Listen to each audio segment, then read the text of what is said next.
always on our mind, every day and every night. We miss you, God, only things just ain't right.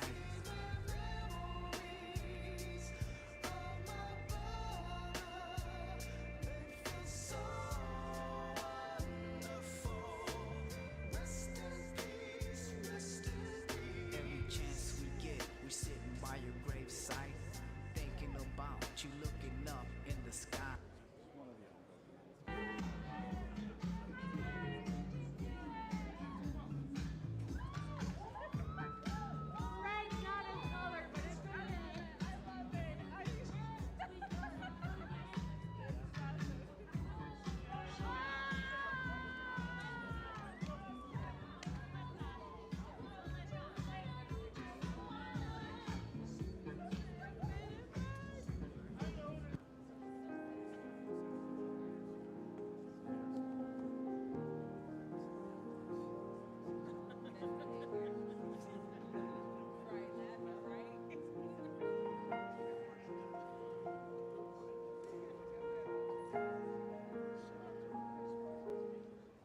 He can get me. He must not know who I is.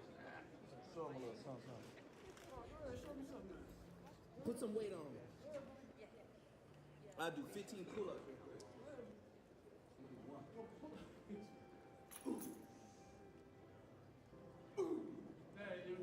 Yes, it is, bro. That's high. No, do another. How close? Do another. Say left. She ain't gotta come above it. I'm a.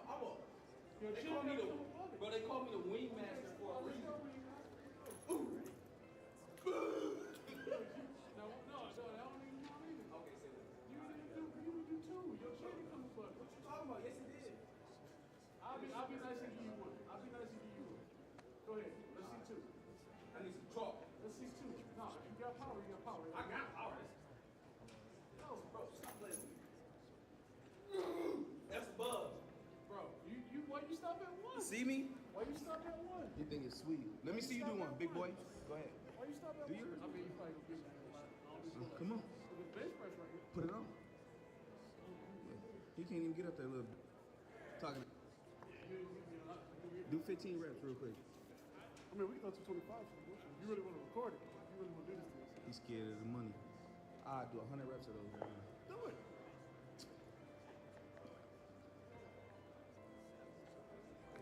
Yeah. I like how you didn't record me. He's scared. I mean, that sounds like. Come on. You know the truth. Your turn. You don't want to get this work here. We'll put a 225 on now.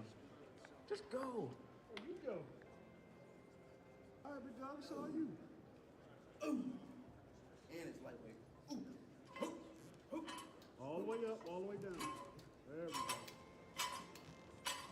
I did 20, so you got to do 20. Where I'm at? 9, 10, 11, 12, 13, 14, 15, 16, 17, 18, 19, 20. Boy, got me.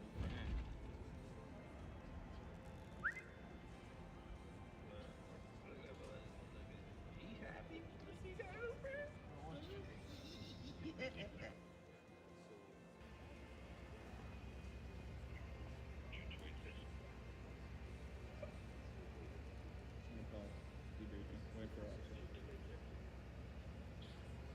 Page 6, I apologize. We forgot to go on earlier with the vehicle description. Hi, everyone. Here we are.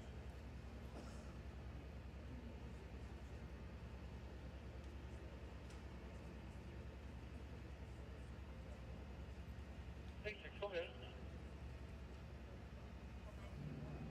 It's going to be green color, Mercedes-Benz ML 320 SUV. And it had a dealer plate of Mary Victor 4501. What up? What's that? That was Mary Victor 4501. I got you. Perfect.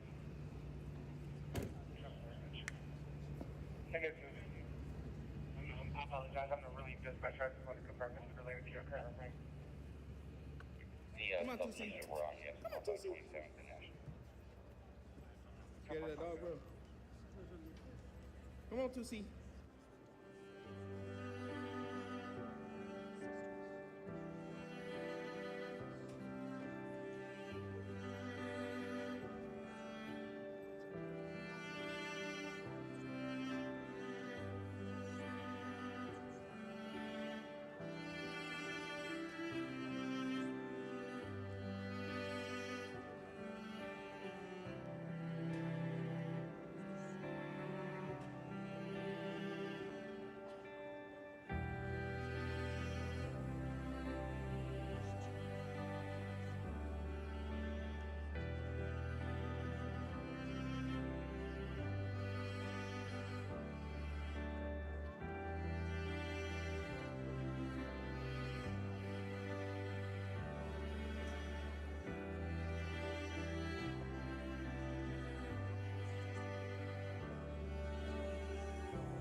not enough. It's like, dang. Fine, I'll get the $9.99. Talk to her bites. I don't even like that meat. I don't even like tarantulas and stuff. You're not even thinking it. I know.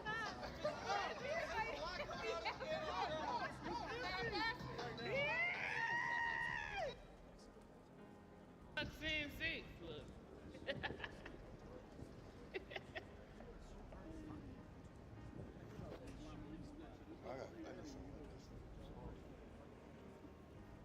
I was gonna leave it alone. These folks be daddies because she ain't better than me. I'm still one. I've only had one incident where I've had to actually. They put myself in here. 3 days of the draft, you don't want to miss it.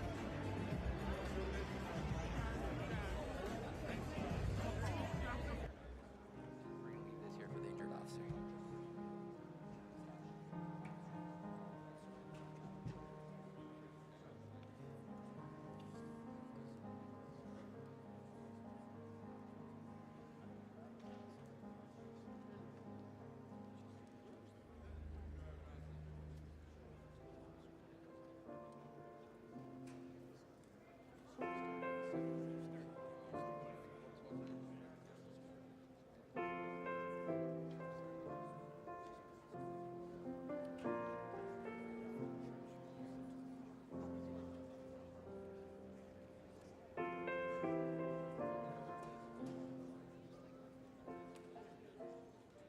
Hit that. Hit that. Hit that. Happy birthday to you. Hey! Yeah. Yeah. Yeah. My boy. My boy. Yeah. Happy birthday to you. Happy birthday to you. Happy birthday.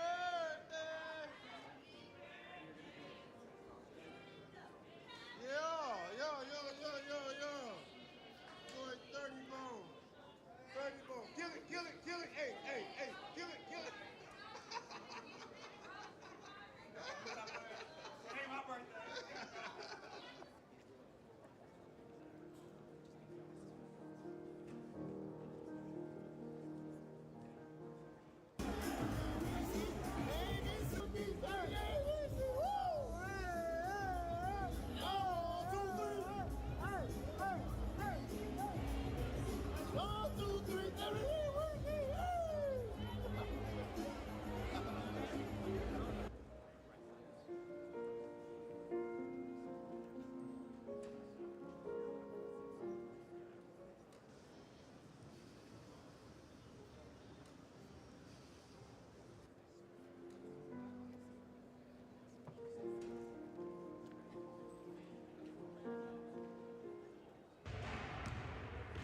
Get to come out here, show these kids how to play basketball real quick while I'm on duty.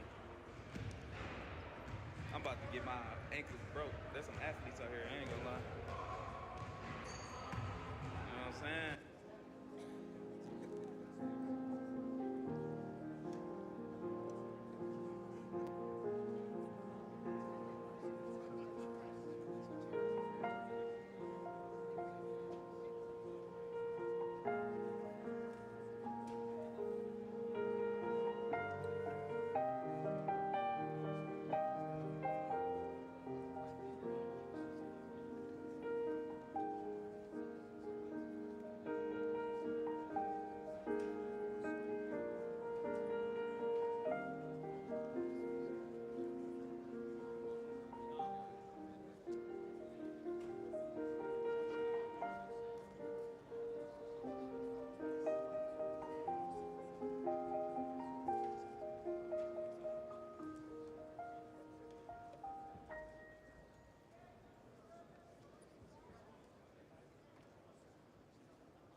our first time seeing snow. So I still haven't gotten an answer on the trinkets. Use the bathroom. An answer from where he was walking. Okay. So the family can see him now. Yeah, we're gonna try to make that happen. So I'm gonna move out. Okay.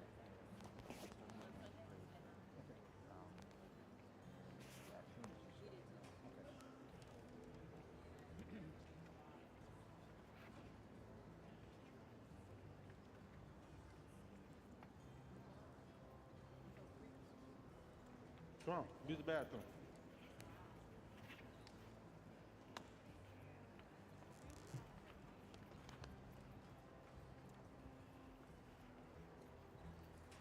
Speed limit's 30 in here. You gotta slow it down. Just first poop in the snow. Oh yeah, it's nasty. I know. Oh yeah, it's gross. Gotta have fun. Yeah,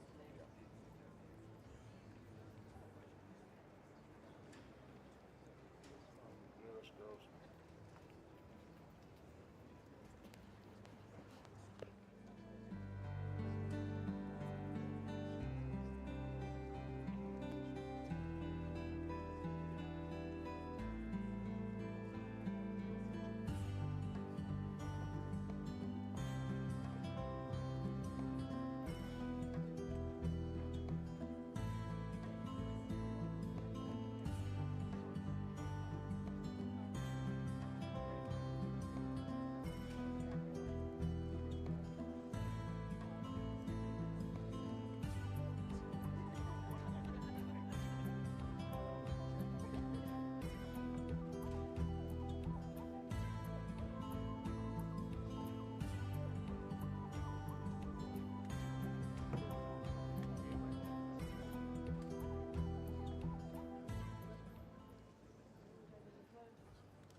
DJ person.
Hey, Kendall, do we have that A1 sauce for it?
He's over on the far side of the room. Second row right here.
Another lady is put up a lawn chair and she's sitting out here. They all just want to pay their respects to Officer Corder, and so they said they're going to stay here until the funeral is over, and so they can see the procession come back out. Reporting live outside Elmbrook Church, Rebecca Clough, TMJ4 News. Steve.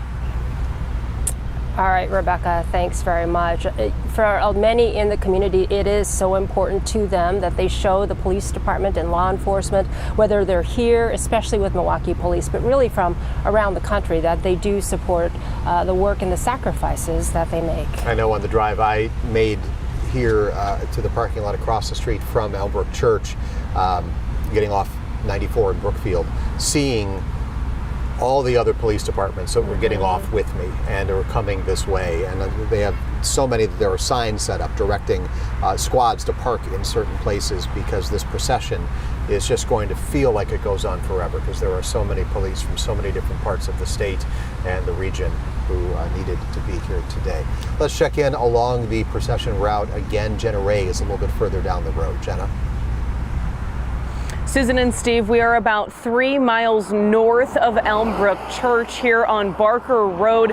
It's where the procession will pass. And now the street is lined with neighborhoods as well as businesses. So we're expecting people to come out of their homes and come out of work to pay their respects to Officer Corder as that procession makes its way through here, as we've talked about, starting at Elmbrook Church, heading north down Barker Road. It's going to pass right where we're standing, and then it'll head east on Capitol Drive. We have crews along the route that can show you exactly how this procession is going to unfold. I did talk with one gentleman. His name is Stu. He lives just probably a mile south from where I'm standing. Stu has lived in this house on Barker Road for 40 years, and we actually saw him putting up his American flag on his mailbox just a few hours ago.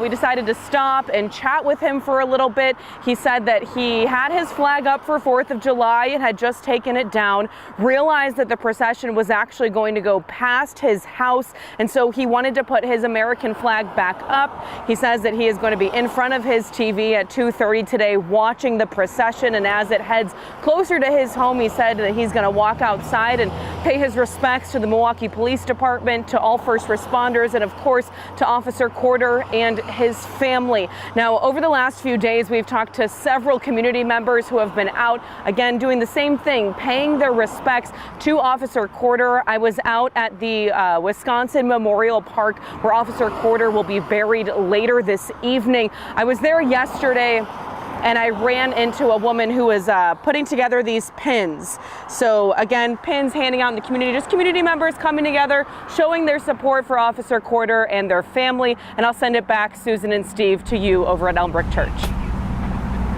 All right, Jenna Ray reporting live for us. This is a camera on top of Elmbrook Church, and you can see the honor guard preparing for this service that is scheduled to start at 2:30 for Officer Kendall Corder. Visitation has been underway since around 11 this morning, as people have filed in to pay their private personal respects before this public memorial service for Officer Corder.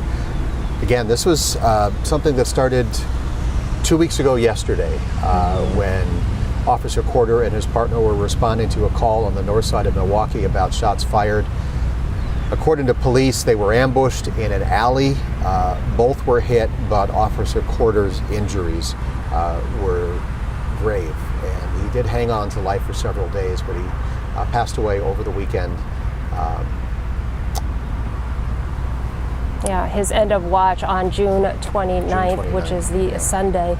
Our Ben Jordan is also along the route, so we're going to stay with this picture because it is so impactful, but we want to go to our Ben Jordan as well and get his perspective on what he's seeing from his location. Ben? Hey there, Susan and Steve. We are currently live where Barker meets Capitol Drive, the turning point here of this procession. I want to bring in Kevin Lahr. He just moved in here from Minnesota, lives in Sussex. I want to talk to him about why he wanted to come out here to be a part of this procession route. You just moved here. What prompted you to come out here today? I just think it's important that we show Officer Kendall our respects, and also all of our first responders. We show the support And I think it's just very important for the communities to come together and just show our support. And Kevin, there were very tragic circumstances around Officer Corder's death, from the ambush 2 Thursdays ago to dying a few days later in the hospital. What went through your mind when you heard about these tragic circumstances, and what happened to this officer? I just think it's very sad that so few can bring so much pain to a lot of people, and I just feel sad. Being a military veteran, I still have feelings for guys that are fighting every day, and I just think our first responders that put their lives on the line day in and day out, it's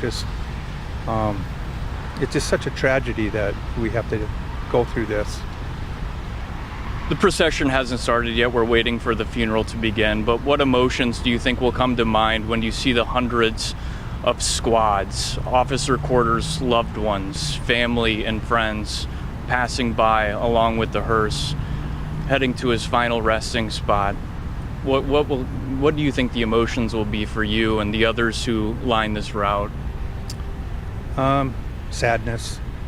I know I'll tear up. I just know I will. But I just hope that people,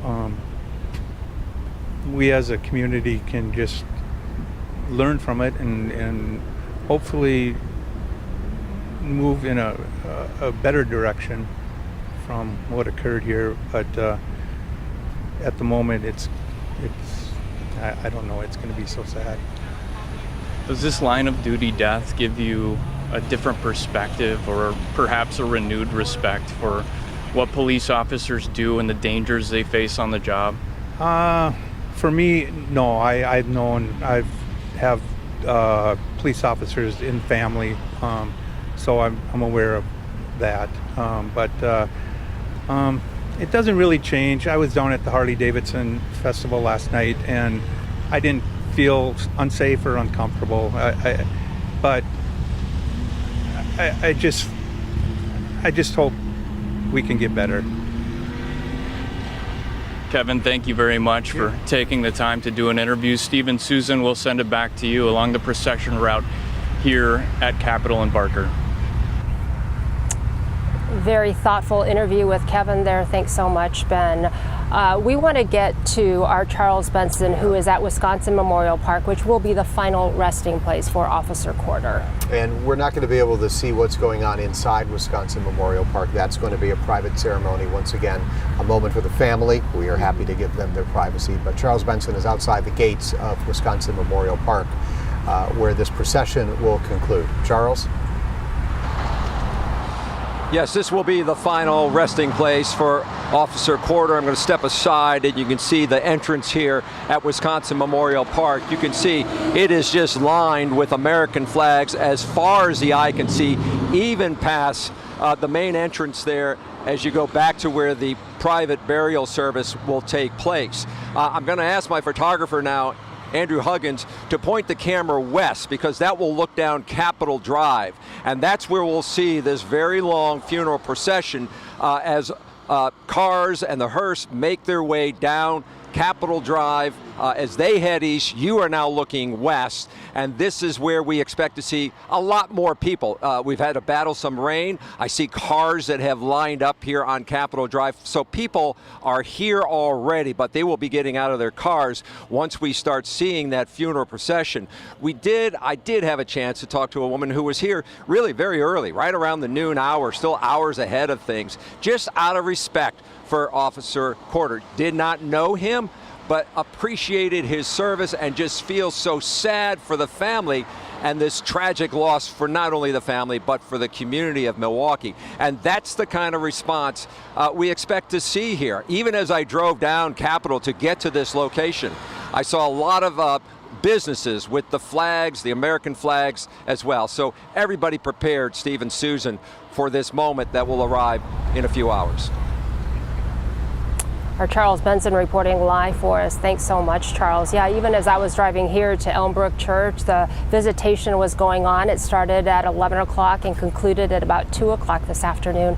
And there was a long line of cars waiting to pull into the parking lot here at Elmbrook Church because so many people do want to pay their respects to Officer Corder and Officer Corder's colleagues, men and women in blue, as well as his family, who are all gathered here. Elmbrook Church obviously is a huge church here. People know it well. And I thought it was interesting when they described what the meaning of this service is in a statement saying that this service is not only a time to remember a fallen officer, but also a space to stand together in unity and care during a time of heartbreak. Sentiments I think that are so true and accurate based on how many people are here to share their respects. And that includes law enforcement from practically everywhere. One of the things that struck me most during the last time we were in this position, Susan, for the officer of for the death of Officer Jerving, was the parade of law enforcement vehicles seems to go on forever. It is just endless, and it shows you how many law enforcement felt it was important to be here to show their support for one of their own. You know, there's a lot of law enforcement out there, but in the grand scheme of things, it's a small club. These people who have decided that they need to sign up to do this work. Jenna Ray is back on the route as we continue to keep an eye on the outside.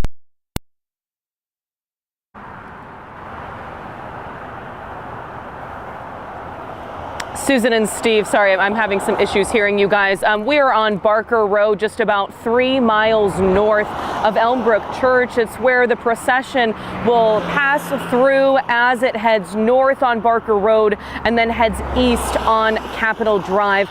Not a lot of people out here right now. We have seen people closer to the interstate preparing. We've seen, as Rebecca mentioned, some out-of-state vehicles. We saw Newark Police Department, a car and a trailer with their teams out earlier today. And then we've seen, Milwaukee police officers and sheriff's deputies out in this area here in Brookfield, which obviously we typically don't see on a normal day. But of course, they're all here for Officer Corder's funeral and to pay respects for him and his family. Now, I want to talk about these buttons. I ran into a woman yesterday at the Wisconsin Memorial Park when I was out there. I'll have my photographer kind of zoom in. These were made by Jeannie. She works for the Milwaukee County Transit Service. She actually stopped me at Wisconsin Memorial Park yesterday when I was out there, handed me a few of these badges. They are, I'm going to cover her phone number here. They are equipped with a little safety pin on the back so people can wear it. She's been handing these out to community members. She told me that she was going, to districts across Milwaukee yesterday, handing these out to police officers as well as some sheriff's deputies if she saw them on the street. So we talked to a lot of people over the last week who have been just people out in the community wanting to help out, wanting to remember Officer Corder, and it's something that's really special about this Milwaukee community. I talked with a gentleman who lives about a mile from where I'm standing, and he said that he remembers when Officer Peter Jerving was shot and killed in the line of duty, and when the procession went down this very route and went past his house. It's something that he says he's kind of planned his day around today, planning to watch this funeral starting in just a few minutes here. He's planning to watch the funeral and then head outside for the procession, which I know we're waiting on this funeral to start any minute, and we will be here live for the procession as it comes through. Susan and Steve.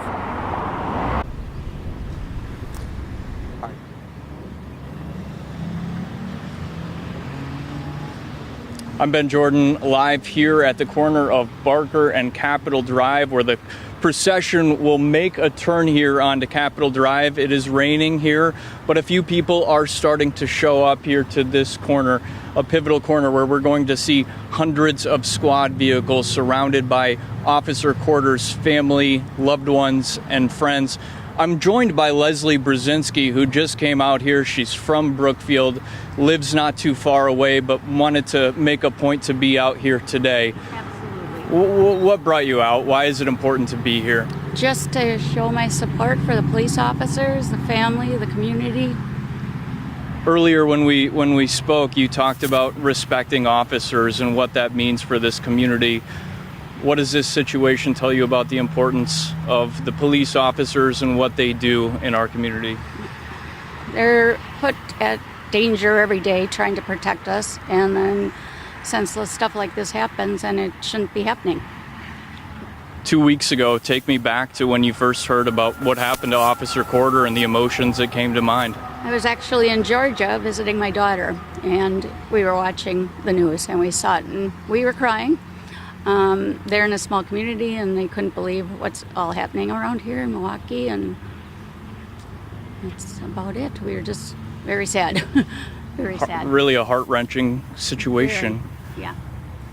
What emotions do you think will come to mind for you as you see this procession and, you know, all of the grieving families and officers from near and far? We've heard some are coming from across the country to pay their respects.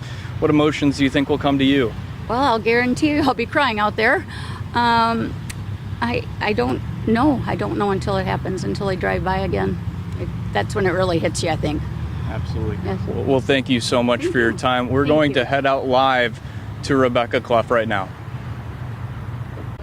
I am out here outside of Elmbrook Church, and this is an area where a lot of people have been coming to stand here on the sidewalk to look at the flag that's behind me. This is the entrance to the church. This is mainly the law enforcement entrance to the church. This is where they brought the body of Officer Corder earlier this morning, and you can see these are law enforcement officers coming in to attend the funeral. But the sidewalk is where a lot of people within the community have been coming because there's a park right behind us. And so I just ran into Rachel and her son here. They're from Heartland. And Rachel, kind of explain to me, your son is Jacob, 12 years old. Why did you guys come out here today? Well, we happen to be shopping in the area, and I think it's important to have him be aware of the kinds of things that we actually do have to deal with in life. And my mom was an officer many, many years ago. She's since gone, but I do know the feeling of wanting somebody to come home at night, and thankfully we didn't experience that loss. But I do feel it's important to my son, with all of the news and the things that we watch, that it's important to honor a hero as well. Jacob, you're very articulate 12-year-old, and you were kind of telling me before you were surprised to see all this out here. What did you think about it? I think it shouldn't really be happening. I think it shouldn't be happening at all. And the fact that somebody else would want to hurt somebody would be that's terrible. And so you're coming out here. I know the funeral is going on inside. What do you look to see out here? What is of interest to you, or what are you taking from it? I think I just want to see the whole thing just go right past us, and I think we would feel like we did our job. And Mom, what a great answer from your son, that you're just coming here to honor them. But is that really why you're standing out here today? It is. I want him to witness this because I'm hoping that it's something that we'll remember, and that he'll remember, going forward, that we were able to pay respect, and then when it's brought up, and hopefully not something that we have to hear about again soon, but that he will have recognized that we did this. Well, thank you so much, Steve and Susan. I'm going to throw it back to you.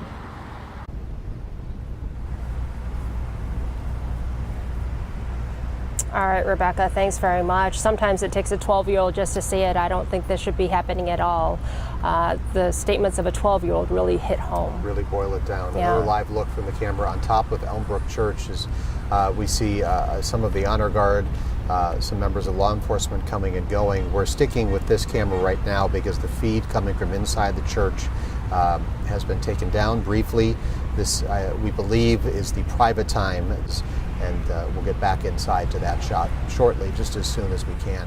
The honor guard here remains outside. They will head in at some point as the services are about to begin. Again, that is the graphic we're seeing coming from inside Elmbrook, saying that they'd like a little privacy right now. Sure. We assume this is for family. We knew they were going to request some private time with no media coverage, and this appears to be it. Yeah, and everyone just, of course, happy to give them the private time that they need. Again, we are standing by, though, for the start of the funeral for Officer Kendall Corder. It was scheduled to start at 2:30 or so, and so we are standing by for that to begin. Let's go to our Jenna Ray, who is along Barker Road here, as the procession after the funeral services will travel along Barker before it gets to Capitol and head east on Capitol. Jenna, what are you seeing there? Susan and Steve, pretty quiet out here for now. If I was a betting woman, the rain is probably keeping some people inside until they know that the procession is going to happen. But as you drive along Barker Road, heading north from Elmbrook Church down towards Capitol Drive, you can see American flags. We had there's some construction further south down Barker Road behind me that they have a massive American flag that's hanging over Barker Road that Officer Corder's procession will drive directly under. We've seen neighbors along Barker Road today putting out American flags on their mailboxes.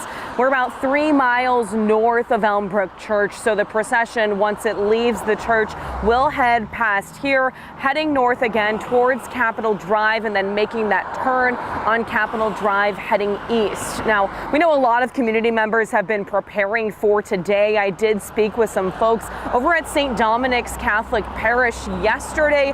They are along Capitol Drive on the procession route to the Wisconsin Memorial Park Cemetery, and they have their annual festival that's happening today, and they've made it a priority to ensure that all of their festivities actually stop as the procession heads their way down Capitol Drive. One of the church members telling me that they plan to have thin blue line flags lining Capitol Drive and a moment of prayer and silence as that procession heads past them. It's really a day that we're seeing the community truly come together and support the Milwaukee Police Department, Officer Kendall Corder, and of course his family and first responders as well. Susan and Steve.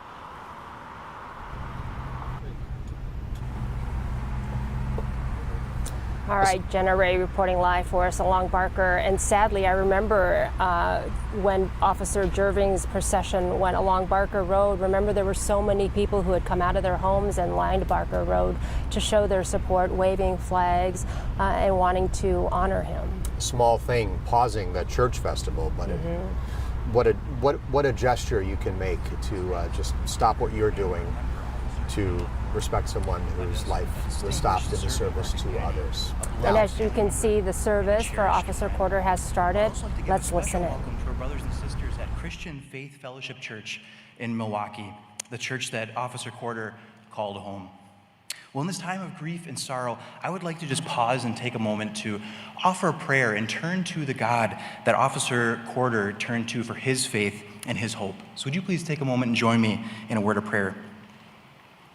Almighty God, our Heavenly Father, in whose hands are the living and the dead, we give you thanks for all your servants who have laid down their lives in the service of our community.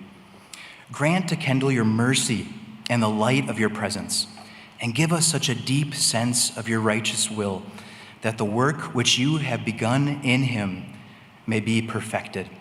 Through Jesus Christ, your Son and our Lord. Amen.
believer.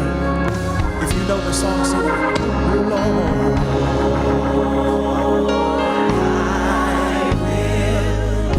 I will lift, I will lift, I will lift mine eyes to the hill.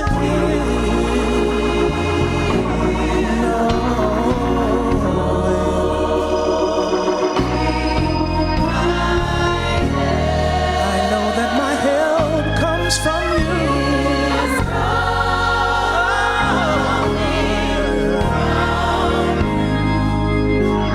And your peace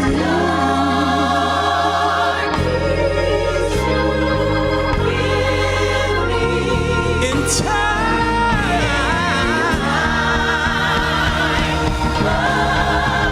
time of storm.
Milwaukee police officer Kendall Corder represented the very best of us. He was a public servant who loved his career and the solemn duty that he and his brothers and sisters in blue take an oath for, to serve, to protect our community. A role model for people in neighborhoods that have faced historical challenges. But Officer Corder met those challenges head on by becoming a member of our police department because he knew, like so many of the brave men and women serving, that if you want to see change, then you got to be change. A son, his police badge, number 3509, proudly pinned on him by his father. That very same badge his father wears right now, at this moment, in this temple. He was the pride of his family because he was selfless, making a career answering a call to give back to our city. A member of our community, a brother, whose relationships and acts of charity have been shared by those who know him best. A friend from high school who he'd call daily to check in. A bar owner whose establishment he'd visit, taking care to make sure that the women working there got to their vehicles safely after their shifts. A partner, his partner, Milwaukee police officer Christopher McRae, who was also injured and who we also all keep in our thoughts and keep in our prayers. He knew all too well and shared in Officer Corder's bravery. Officer Kendall Corder's funeral today should serve as the mightiest of testaments to our community that we must, all of us, each and every single person here and beyond, respect and honor the brave souls putting their lives on the line, walking into harm's way, answering the call to protect all of us. It doesn't matter where we live. It doesn't matter what we look like. It doesn't matter the conflict we're involved with. We owe that to all of them. Today, we honor Officer Corder's legacy. But let's be clear. He honored us. He honored us. Through his service, through his bravery, he served with honor, just as his fellow officers serve with honor. To Officer Corder's family here with us, we can only imagine the pain, imagine the sorrow, imagine the heartbreak that each of you are feeling now. This is that same dread that families fear when their loved ones leave home each and every single day. We want them to come back. We want them to come back safe. But know this, the entire city is mourning with you all today. Everyone is. So let us thank Milwaukee Police Officer Kendall Corder. May his life, may his memory, his service, and his honor be a reminder and also a blessing to us all. Thank you.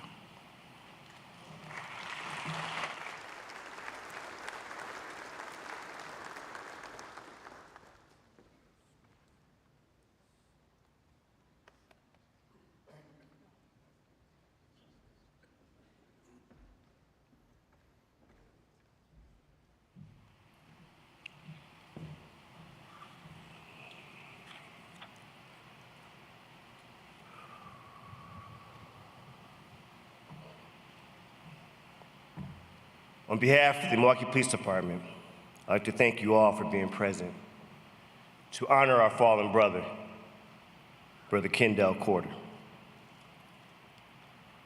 As a kid, I thought I knew what a hero looked like, dressed like, even behaved like.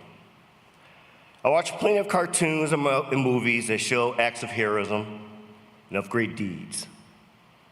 Individuals who wore various masks, spandex clothing, a wide variety of capes and boots that always mark the person as a hero. I firmly believe these pictures, these movies or shows, as an accurate depiction of a true hero.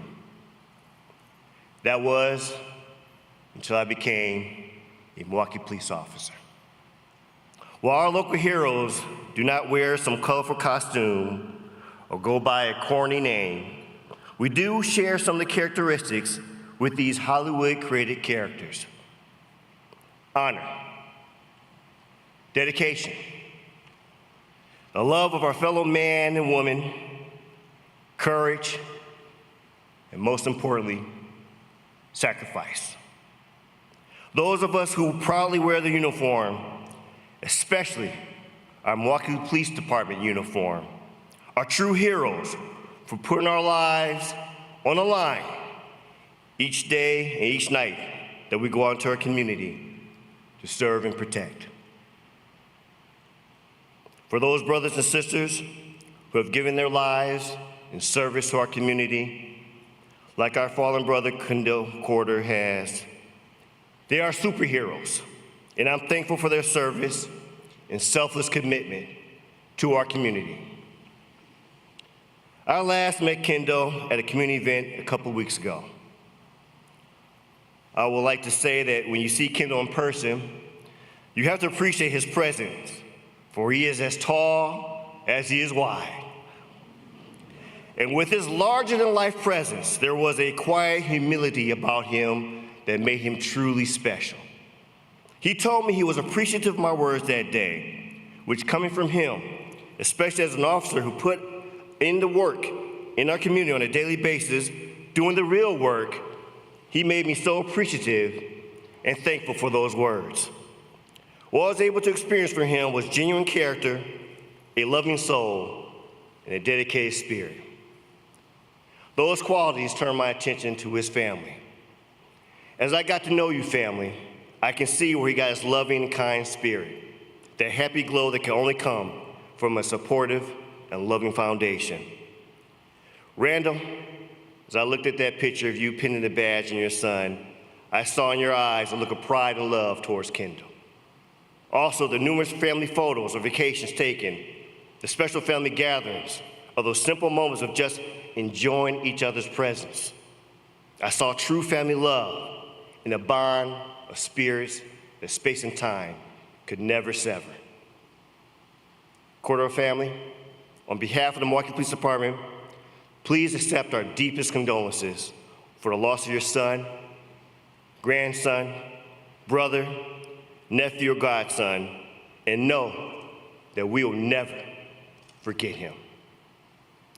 To his other family, his work family, District 2, please remember you're showing up, being present, walking the same pathway of service as our brother Kendall is our way of honoring him for his commitment to you all and to our community. Please remember in his own words as he described his experience of being a committed member of District 2 in our MPD family. Please play the video. I love being a police officer. It's an exciting job. It's never a dull day. You never know what's going to happen. So that's one reason why I like being a Milwaukee police officer. Hopefully all of you in class will want to be a police officer one day. I know there's a lot going on, but by the time you're my age, hopefully y'all let us go. Have a good day.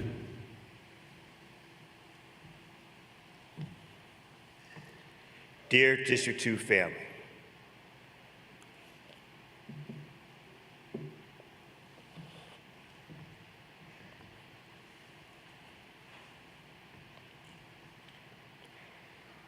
please do not cry tears of sorrow. Shed tears of joy. Celebrating his life that he lived in a way that he loved most, with his family and serving with his brothers and sisters of the Milwaukee Police Department. As I close, I want to share a short poem. Our brother has been taken by author unknown. For our brother has been taken, gently laid to rest. Fate seems so cruel at times to take only the best. While those who care for no one are left to walk life's streets, bring less joy and sorrow than those whose path they meet. Our brother lives forever, if only in our minds. He'll never be forgotten, nor ever left behind. He'll stand before us always, as if to guide our way through all our tasks and duties, awaiting us each day.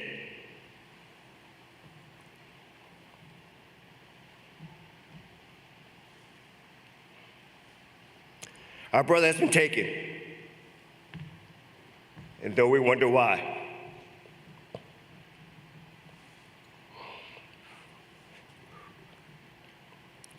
we still perform our duties as days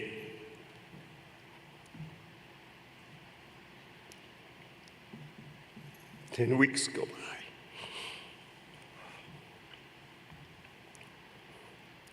We travel where fate leads through days of dark affair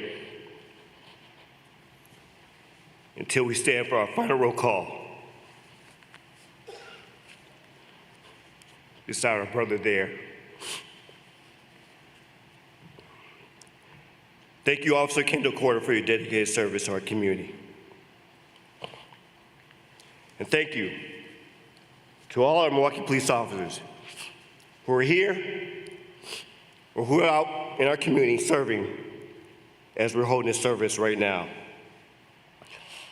And also, thank you to all the men and women who don the badge in law enforcement, in fire, and EMS. Thank you to all those who came locally, statewide, and nationwide. You're all appreciated for supporting us in our time of need and loved for serving our respective communities. As in the words of our military brothers and sisters, as in freedom is not free, nor is public safety free. And our brother Kendall has paid the ultimate price for it. So I want to thank each and every one of you here today who selflessly wear the uniform, 365 days of the year, 24 hours a day, holidays included. Thank you for your service. Thank you for supporting our brother's family in their time of need. And may God bless each and every one of you. Milwaukee Police Officer Kendall Corder, rest easy, brother. We got it from here. Please stay safe and healthy. Thank you. God bless you all.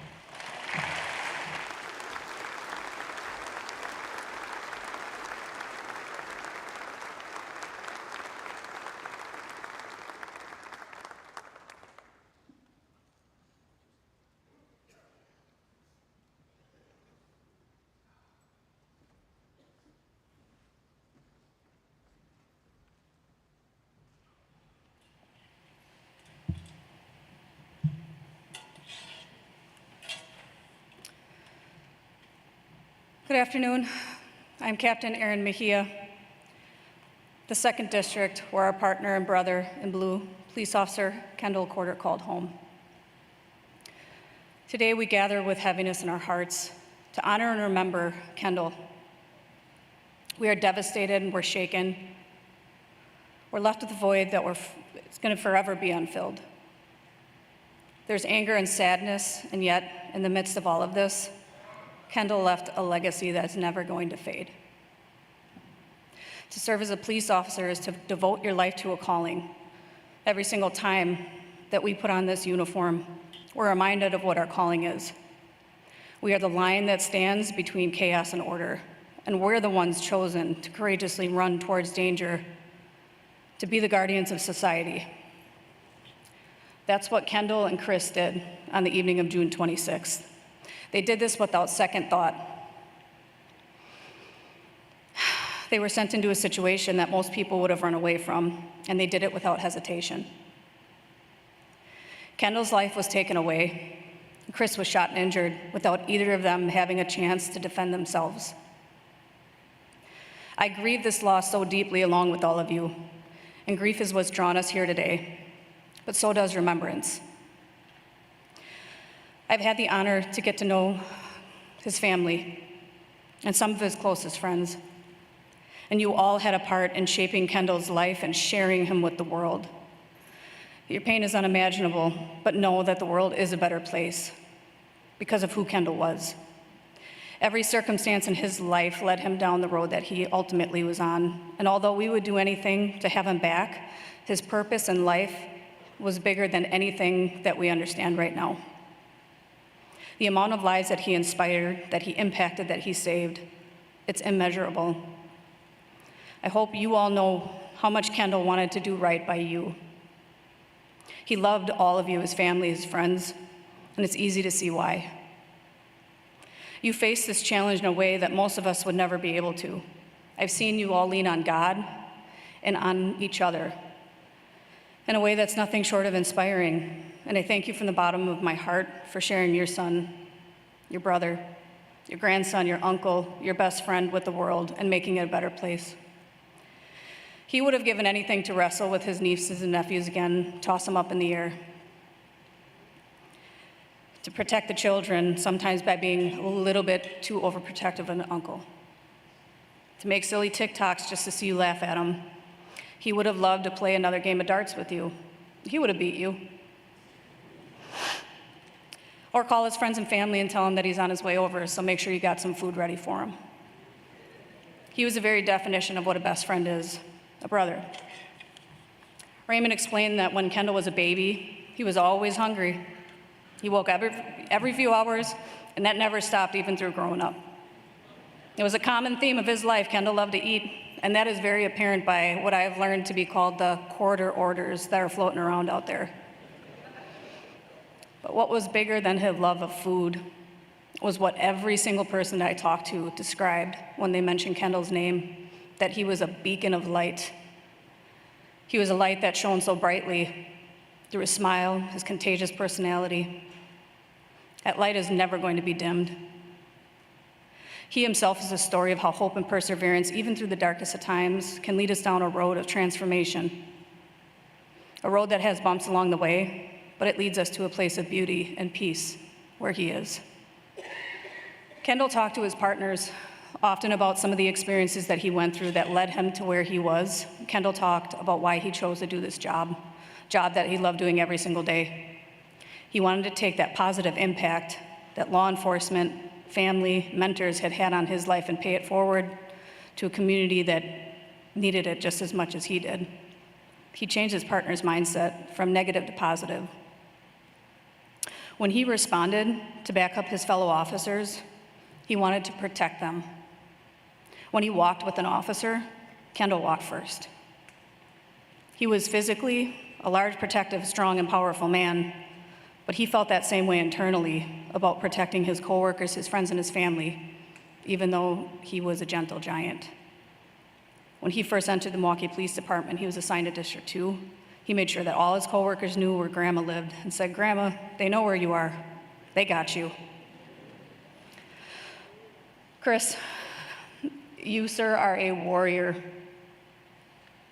I don't ever want you to lose sight of the fact that you and Kendall were placed in each other's lives, and you each made each other's life better. The pain is so intense, there's nothing that is ever going to replace Kendall or make sense about this. To lose Kendall is to lose a piece of you. You bravely walked alongside Kendall when you were called upon, and you're going to continue to walk with him as your guardian for the rest of your life. There's nothing more that you could have done that you didn't do that night. You did everything you could to protect Kendall, and you are a living testament of strength and resiliency. And I am so grateful that you are still here with us. We love you, and we are grateful for you. To my District 2 family, there is an honor attached to being a part of District 2. From the officers to the community that comprise it, it's a known fact that District 2 has a reputation of being a family. I often heard of it being described as the best district in the city to work for. The first day that I walked through those doors, I did understand that. You are an inspiring group of people that I am lucky enough to now be able to call my family. I was told by those closest to Kendall, who were not police officers, how much he loved to be a part of District 2. He would tell everyone he was lucky to be assigned here with the best coworkers in the city. He bragged about his friends that he worked with and the community that he served in the district. How supportive everyone was, how they helped him be a better officer and a better person. And he would never, ever want to work in another district. His coworkers became his friends, and he wanted nothing more than to protect all of you, no matter what the cost was. He was the epitome of what everyone would want on their team. He had big dreams in life that were just starting. He wanted to travel, relationships, becoming a member of the Tactical Enforcement Unit. Those dreams were taken away from him. He would have not only been successful in his dreams, but he would have far surpassed what he knew what he was capable of, because that's who Kendall was. Members of the Milwaukee Police Department in District 2, please remember when you feel like quitting, remember why it is that you started. We will live on through Kendall's legacy through our work, and we'll continue to move forward. When we're called upon, we'll go. As Kendall lived to serve, he answered his calling when he heard, "Whom shall I send?" Kendall said, "Here I am, send me." I don't have the answers on how to move forward because there is none, but we will, because it's our responsibility and our calling. More importantly, it's Kendall's wish for all of us to protect this community the way that he loved to do. I want to take just a quick moment to thank the Milwaukee Fire Department, their staff at Frederick Hospital, and our civilian staff from communications dispatchers. You are not forgotten during this time. We thank you for the effort you put forth to try to save Kendall and tend to Chris during his injury, and we know this has a profound effect on you. We thank you for tending to our family in time of crisis, even at the cost of your own peace. The overwhelming support we've received from the community is incredible, and I want to say thank you for each prayer, each kind word, and each gift that you've provided to us. Officer Kendall Corder, no one warned us that loving you so deeply would make us grieve even deeper. That in our hearts, you brought immeasurable joy to this world, only one day to hold unbearable sorrow. We are going to focus on the light that you provided to us. We are undeniably better for knowing you. As his best friend stated, we know Kendall's in a better place, but we're selfish and we want him here with us. Until we meet again, rest easy, Kendall. Isaiah Corder, badge 3509. Squad 2253, you are now relieved from your watch.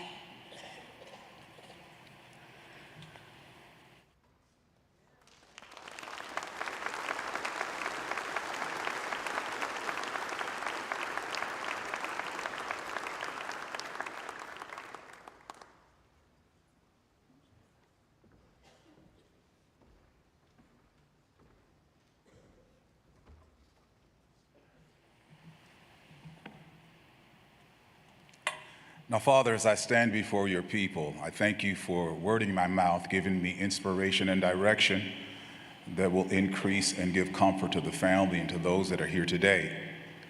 We don't take your presence for granted because we know through you we can do all things. So we thank you for your strength and your presence that's here with us.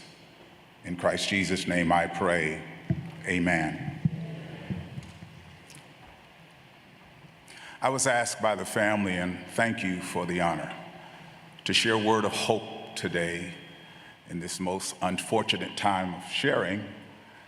And so I'm going to the Word of God, 1 Thessalonians, the 5th chapter, the 9th and the 11th verse. It says, "For God hath not appointed us to wrath, but to obtain salvation by our Lord Jesus Christ, who died for us, that whether we wake or sleep, we should live together with him. Wherefore, comfort yourselves together and edify one another, even as also ye do." I want to just take a few moments and minister from this text a brief message entitled, "The God of Comfort." The God of Comfort. The 11th verse of this passage again says, "Wherefore comfort yourselves together and edify one another, even as also ye do." That word comfort in the Greek is parakleo, and that word simply means to console, to encourage, and strengthen by consolation. When you look at the dictionary's definition of the word, it is to give strength and hope to ease the grief or trouble. Now, it's an interesting word because comfort is the root word of comfortable, which will help you understand how important it is. Of course, comfortable is affording or enjoying contentment and security free from vexation or doubt. I'm an older man. I started ministry over 40 years ago. And many years ago, I used to work in a shoe store. And I can say, as I have gotten older, I enjoy being comfortable now more than any other time in my life. I worked for this shoe store. It was called Odd Lot. It was on 3rd and State, and it was described in its name. It's where all of the different shoes that would come that were rejected in the factory or rejected for regular retail, it would come to the Odd Lot store. And so we'd get a lot of different sizes and shoes that were beautiful, and many of them I liked, but they didn't fit me. But because I wanted to look good, I crammed my foot in them anyway. Even though I was uncomfortable, I looked good. But as I've gotten older, comfort has become more important to me than even looking good. I don't know about you, but don't let this black fool you. I use a lot of dye. I've lived many years. I stand at the bottom of the stairs now, and I try to figure out, did I come down or was I going up? If you don't understand that you haven't lived long enough to where you wake up in the morning and you don't just jump out of bed, you figure which foot you're gonna put out first. And as I've come older, I appreciate comfortable. I wear comfortable shoes now. My father used to sit in a particular chair, and I wonder why he didn't want anyone sitting in that chair, until I got older and realized that was his chair because it was comfortable. When I was younger, I could sit on a wooden plank, but now I like to be comfortable. People like comfort. As a matter of fact, as I've gotten older, and don't hold this against me, I really don't even like to be around people that make me uncomfortable. Because uncomfortable causes discomfort and annoyance, and nobody wants to be uncomfortably annoyed.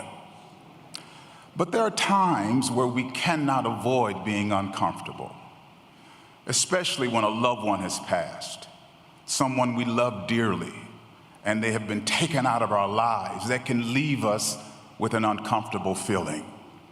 And so what the Bible does, and what I'm going to try to do in these next fleeting moments, is to speak to death in its most comforting way. One of the first things Jesus addressed when he spoke his message on the side of the mountain, which we entitled the Beatitudes, one of the first things Jesus addressed was, "Blessed are they that mourn, for they shall be comforted." It was so important to him that he put it at the top of his Sermon on the Mount. And then, as he continued to encourage those that followed him, in the book of John, the 11th chapter, the 26th verse, he says, "Whosoever liveth and believeth in me shall never die." Now, that can be confusing to you if you don't understand the meaning of the text. You see, the death he was speaking of was an eternal death, to be subject to an eternal misery in hell. And then Jesus asks them the question, "Believest thou this?" You see, that's where comfort really begins. It begins where you believe. I'll say that again. That's where comfort began. It begins where you believe. You see, in the book of John, the 13th chapter, Jesus had expressed to his disciples on 3 occasions that he would go to Jerusalem and he was going to suffer many things and he would be put to death. And they really didn't get it. So at the Last Supper, he knew this would be his last gathering with them. This was the supper where he identified his betrayer. This was the supper where he explained to Peter that he would deny him 3 times before the morning comes. And so while Jesus knew he had to leave them, he didn't want to leave them uncomfortable. And so he tells them in John, the 14th chapter, "Let not your heart be troubled. Ye believe in God, believe also in me. In my Father's house are many mansions. If it were not so, I would have told you. I go and prepare a place for you. And if I go," the 3rd verse, "and prepare a place for you, I will come again and receive you unto myself, that where I am, ye may be also." Jesus did not want his disciples to be uncomfortable with his transition to the right hand of the throne of God. And so he tells them in the 16th verse of the same chapter, "I will pray the Father, and he shall give you another comforter, that he may abide with you forever." And then last but not least, he says, "I will not leave you comfortless. I will come to you." And so, what is our responsibility to each other when we can't bring our loved ones back? Our responsibilities to each other then is to comfort one another. As a matter of fact, this was a concern from the text that I chose that the church there in Thessalonica had. They had a situation where they thought Jesus would come again and return while they were living. And then their loved ones and their believing brothers and sisters begin to pass and transition into eternity. And so Paul wanted the Thessalonians to understand that death is not the end of the story. The great hope for all believers is the resurrection. And so he writes this to them in 1 Corinthians, the 4th chapter, the 13th through the 18th verse. And I'll read it quickly for your hearing. He says, I would not have you ignorant, which means I wouldn't have you not to understand, brethren, concerning them which are asleep, that ye sorrow not even as others which have no hope. For if we believe, and there is the key marker right there, if we believe that Jesus died and rose again, even so, them also which sleep in Jesus will God bring with him. For this we say unto you by the word of the Lord, that we which are alive and remain unto the coming of the Lord shall not prevent them which are asleep. For the Lord himself shall descend from heaven with a shout, with the voice of the angels, archangels, and with the trump of God, and the dead in Christ shall rise first. Then we which are alive and remain. And I hope y'all can bear with that little tune in my voice, because I'm a Pentecostal preacher and I'm starting to feel what I'm saying. Then we which are alive and remain shall be caught up together with them in the cloud, to meet the Lord in the air, and so shall we ever be with the Lord. And then he tells them in the 18th verse, wherefore comfort one another with these words. God is a God of comfort. So there are two things as I prepare to close. I usually have 3 closings, but I'll stop on the first one today. But God, there are 2 things he does as a comforter. The Bible tells us in Revelations, the 2nd chapter and the 12th verse, it says, I saw the dead, small and great, stand before God, and the books were opened. And another book was opened, which is the book of life. And the dead were judged out of those things which were written in the books, according to their works. So the first thing we have to understand is God keeps a record of your works. He knows all the sacrifices you make. He knows all the challenges you've had to endure. He keeps a record of your works. But not only that, the Bible says in the book of Psalms 58 and 8, thou tellest wonderings, put my tears into a bottle, and are they not in thy book? So not only does God keep a document on your works, but he also keeps a document on your tears. He knows every tear. He knows why you cry. He knows what has made you cry. He knows when you've been wronged and have to cry. He knows when you lose a loved one, it causes you to cry. But he keeps a record of everything that makes you cry. And the Bible says, and I want you to understand, he knows about your tears. And if you didn't come here with tissue today, or if there's no one to give you any clinics, he says in Revelation, I shall wipe away all their tears from their eyes, and there shall be no more death, neither sorrow nor crying, neither shall there be any more pain, for the former things are passed away. God will not only keep a record of your tears, but he'll wipe them away. And so as I prepare to go to my seat, I'm reminded of one of the most outstanding apostles in the Bible by the name of Paul, who was able to write the many apostles to those that were Gentile in their background and followings. And Paul, he had had a son which was called Timothy, and he wrote to him twice. The first time he writes to Timothy, he's in a very relaxed situation. But the second time he writes in Timothy 2, he's in prison, and he knows he's facing Nero's chopping block. Nero has burned Rome, and he has blamed the Christians for burning Rome, and so he was persecuting them and killing them. And Paul knew that he wasn't going to see his counterpart again, his spiritual son. So Paul writes his last will and testament to Timothy in the 2nd chapter. And he tells Timothy, I have fought a good fight. I have finished my course. I've kept the faith. He knew his days were coming quickly to an end. And he did all that he could do. When we heard about Officer Kendall, we heard that he was in the hospital for 3 days fighting, trying to stay here, but haven't had a greater pull on him. But I can say this, Officer Kendall Corder, he fought a good fight, and he finished his watch. Henceforth, there is laid up for him a crown of righteousness, which the Lord, the righteous judge, shall give him at that day. This is what Paul said about himself. I just put Kendall there. And not to me only, but to all those that love his appearance. And so I promise you, in my second closing, as I go to my seat, I want to leave you with a few comforting words. According to the Bible, Matthew the 25th chapter, it says, when the Son of Man shall come, and all of his glory and his holy angels with him, they shall sit upon the throne of glory, and before him shall be gathered all the nations of the world. And he shall separate them one for another, as a shepherd divides the sheep from the goats.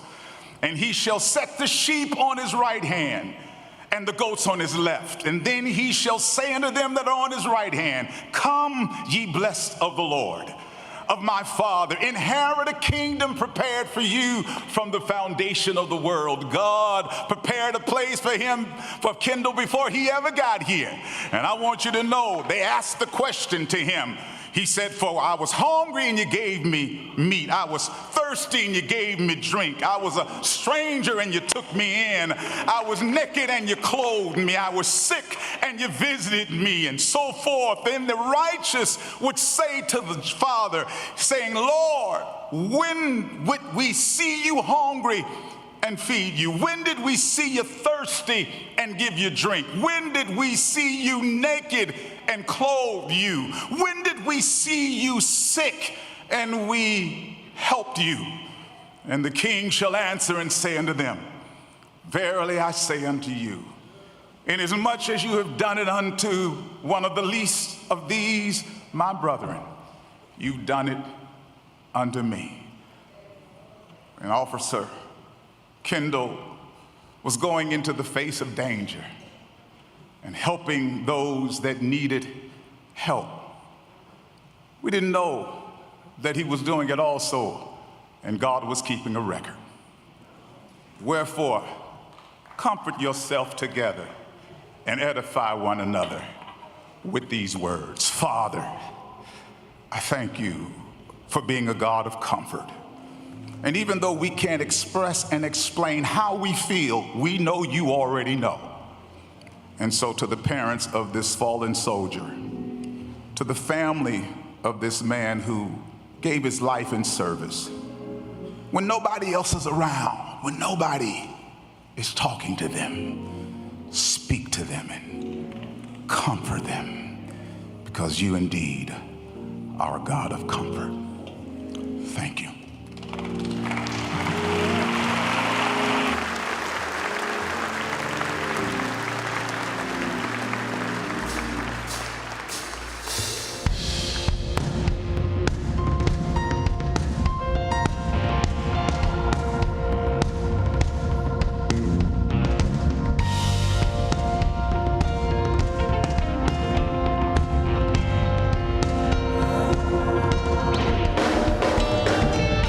We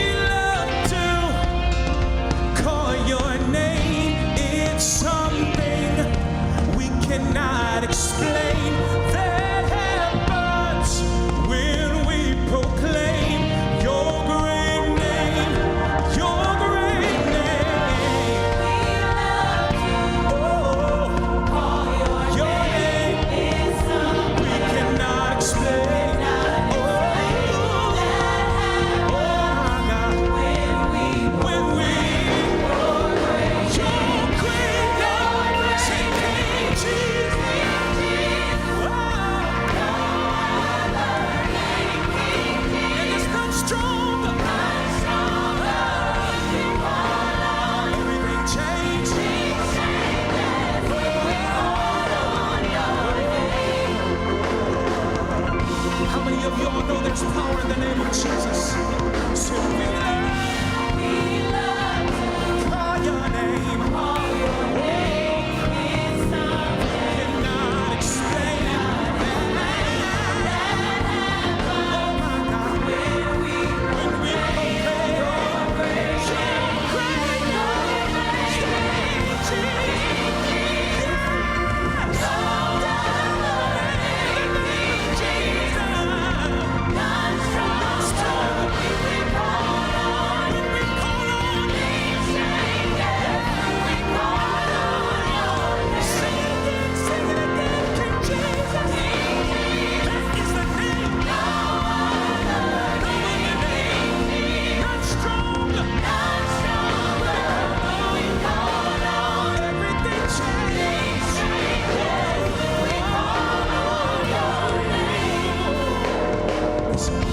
there is power in the name of Jesus. Power in the name. I'm here to tell you there is power in the name of Jesus. So much power in your name. There is power in the name of Jesus. So much power in the name. There is healing power in the name of Jesus. There is power in listen, things change, things change. Things change when we call you. I think you call Jesus. Things change when we call you. I know that things change when we call you Jesus. Yes, things change. Things change when we call you. And I'm free. I'm free when I call you Jesus. I'm free. When I call you. I'm free when I call you Jesus. I'm free when I call you. Say when I call your name. When I call your name. When I call your name. When I call your name. There is a shifting when I call. When I call your name. There is a breaking when I call. When I call your name. Say I love you. When I call your name. When I call your name. When I call your name. I can find joy in your name. When I call your name. When I call your name. When I call your name. I know there's comfort in your name. When I call your name. Yes, there is peace in your name. When I call your name. There is joy in your name. When I call your name. When I call your name. When I call your name. Your name is Jesus. Your name is Jesus. Your name is Jesus. Yes, it is. Say when I call your name. When I call your name. Your name is Jesus. And you are the Lamb of God. And we thank you for your Son, Jesus. When I call your name. When I call your name. Your name is Jesus.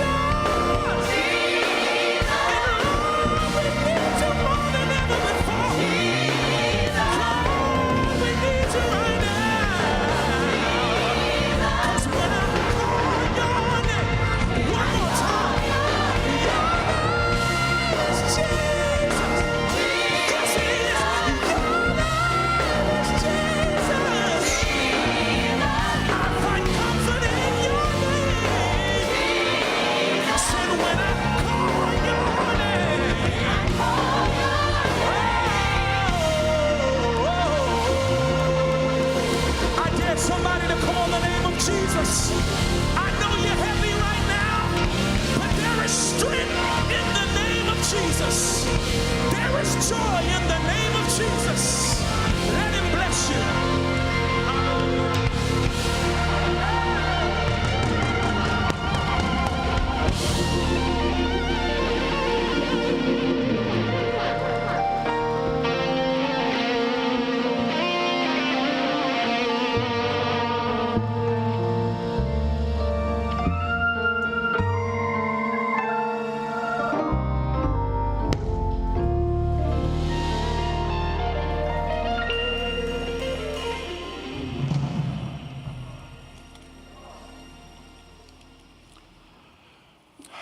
today, we remember with gratitude the life of Kendall Corder, and we give thanks to God for those things he did to make our world a better place.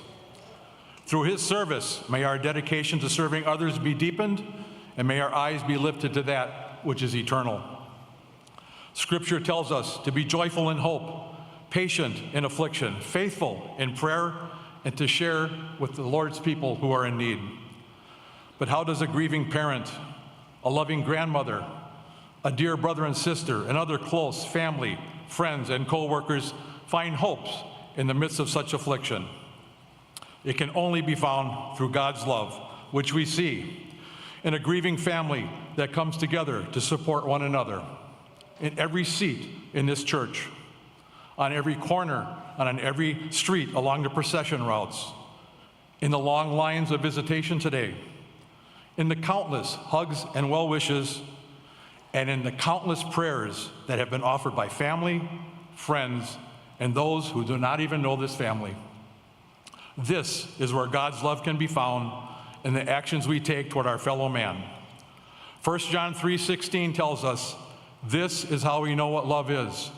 Jesus Christ laid down his life for us, and we ought to lay down our lives for our brothers and sisters. Thank you, Kendall, for laying down your life for your brothers and sisters and showing us Christ's love. Law enforcement is a unique endeavor. Some would say it is a profession, but most involved would say it is a calling. There are a few undertakings so noble as the protection of your community. It is defined by service and attracts those who truly believe they can make a difference. For those of us involved, we could never imagine doing anything else. There are many who enter into this profession and serve with distinction. There are a select few who soar above the rest, as Kendall did. Officers, every day you step into uncertainty with courage, knowing that the risks you face could alter the course of your life or even bring it to an untimely end. This is courage not born of fearlessness, but rather of a resolute commitment to duty, a steadfast belief that the welfare of the community outweighs personal peril. This is courage that comes from the heart of a servant leadership that Jesus taught us when he washed the feet of the disciples and when he went to the cross on our behalf. When tragedy strikes in the line of duty, the loss reverberates far beyond the immediate circle of family and colleagues. It is felt deeply by the entire community, as we have witnessed these past 2 weeks. The badge that once symbolized hope and protection is now marked with a black band, which becomes a solemn reminder of the ultimate sacrifice made in its name. In moments like these, officers are bound by shared grief and an unyielding resolve to honor their fallen brothers and sisters. And at the heart of this camaraderie lies an unspoken promise to preserve the memory of their fallen brother and continue the work that they so valiantly pursued. This collective spirit, though born of sorrow, becomes a beacon of resilience and dedication, proving that even in the face of loss, the mission remains steadfast. Kendall was the embodiment of what that mission of law enforcement aspires to be, as we read in Psalm 82. Defend the weak and the fatherless. Uphold the cause of the poor and the oppressed. Rescue the weak and the needy. Deliver them from the hand of the wicked. The protectors, the exemplars, the unsung heroes of their time. Officers, today you must be well versed in psychology, social services, crisis intervention, suicide prevention, just to name a few things. You are asked to be a part of the worst things that can happen in a person's life. To tell someone their loved one has just died unexpectedly. To counsel a marriage that has been in trouble perhaps for longer than you have been alive. To find a place for a homeless individual on a sub-zero night when all the beds and all the rooms are filled. And the list goes on and on. But who cares for you, the officer who must take this all in? You, the officer who simply wants to survive your shift and go home to your loved ones. You, the officer who simply wants to complete your career and then enjoy retirement. One answer, thankfully, lies with the citizens of our communities supporting law enforcement officers. We know you are there. We know you support us. We appreciate you. We see you. Thank you for being at our side. Officers, remember that you wear the badge not just as a symbol of your God-ordained authority, but as a testament to your dedication to justice, fairness, and humanity. You are the individuals who can be relied upon in moments of chaos, the calming presence amid turmoil. Your strength lies in your ability to confront the grave realities of your profession with dignity and unwavering resolve.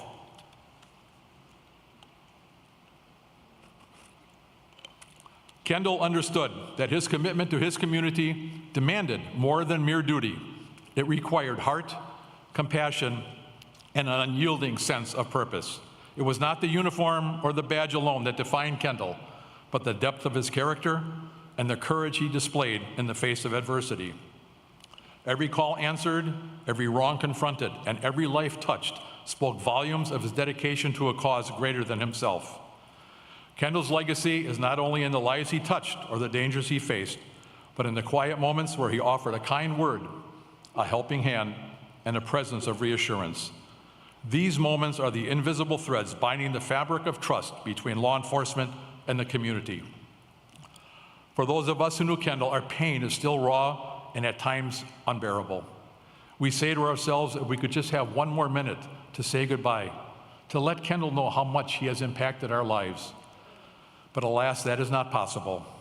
All we can do is honor Kendall by carrying on his legacy and by leading our lives and its example for others to follow. As we gather here today, united in shared grief and shared gratitude, Kendall's memory becomes a call to action. To you, his fellow officers, to continue the mission. For the community to never forget the sacrifices made. And for each of us to champion the values he upheld. Officers, let this shared grief transform into a renewed sense of purpose, a commitment to honor the sacrifices of Officers Charles Irvine, Michael Mahalski, Matthew Rittner, Mark Lenz, Peter Jerving, Kendall Corder, and all officers who have fallen in the line of duty. Strive for excellence in service by holding fast to the principles they live by and by ensuring that their service was not in vain. The streets they once walked, the places they once protected, and the lives they once touched are all infused with the memory of their courage. My dear brothers and sisters, when you face days that are overpowering, when you may be faced with despair or wonder if the job is worth it, just stop a moment and remember. Remember the day you received your acceptance letter. Remember the day you put on the badge and were sworn in. Remember the day you pulled over your first traffic violator. Remember the day you made your first arrest. Remember your first pursuit. Remember the day you realized that becoming a police officer was one of the greatest accomplishments of your life and that you couldn't imagine doing anything else. And remember that Kendall and all those who have performed their last act of valor would give anything to do it all again. To Raymond, Rosalind, Rayanna, Deshawn, and all of Kendall's family, there are no words capable of providing sufficient comfort. You have lost a beloved member of your family that cannot be replaced, but know that you have gained a new family of blue. We pledge our undying support and promise to be by your side from this moment forward. Today we pay tribute to Officer Kendall Corder, but it is not the last day we will remember his service and sacrifice. His name will be etched not only upon police memorials, but in our hearts forever. For many generations to come, after we are all gone, Kendall will be remembered for the sacrifice he made, but more importantly, for the life he lived. His service will never be forgotten. God bless you, Officer Kendall Corder. May you rest in peace. Well done, good and faithful servant. Thank you.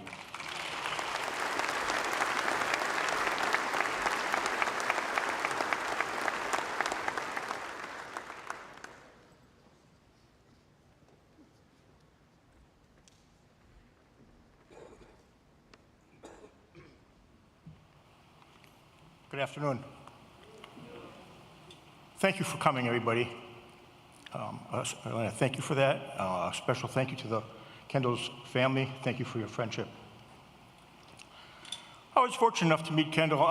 Maybe I should introduce myself. My name is Steve Kaminsky. I'm a retired City of Cudahy police officer. And I was fortunate enough to meet Kendall when he was 14 years of age. I was a SRO at Cudahy High School. And when I first came across Kendall, my first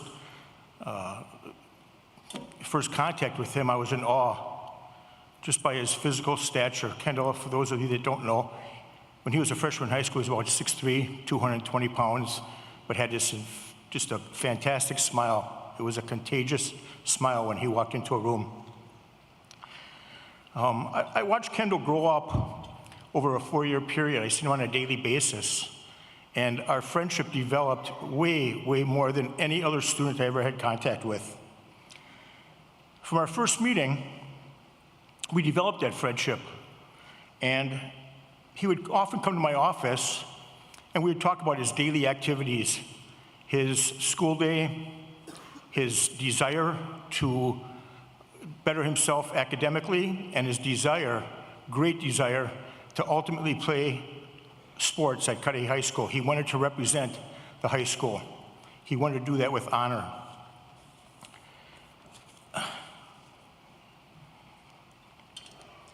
Kendall knew that I worked out in the morning before school started, and one day he asked me if he could join me early in the morning. I look back and I wish I wouldn't have said yes, because he pushed me beyond my limits. He drove me harder than any coach I've ever had, and he was a student. Kendall started his sports activities when he was a junior in high school. It took him a few years to really get into the groove, but when he developed that, he was a 3-sport athlete. He wrestled, played football, and ran track. Kendall was the kind of guy, he would knock your cleats out, knock you out of your cleats on a football field and put a hand out, extend his hand to help you up. I think some of his coaches told him not to do that. I recall the first time Kendall won a track meet, and I was speaking with his track coach who's here today. We shared some information, but Kendall won a track meet, and he was so proud he wore the medal to school the next day. Nobody did that. Kendall had that medal on. He wore it with pride, the same way he wore his badge. There was a short period of time when Kendall stayed with my wife, Renee, and I. He stayed at our house for a short period of time. And during that period of time, I learned more about Kendall.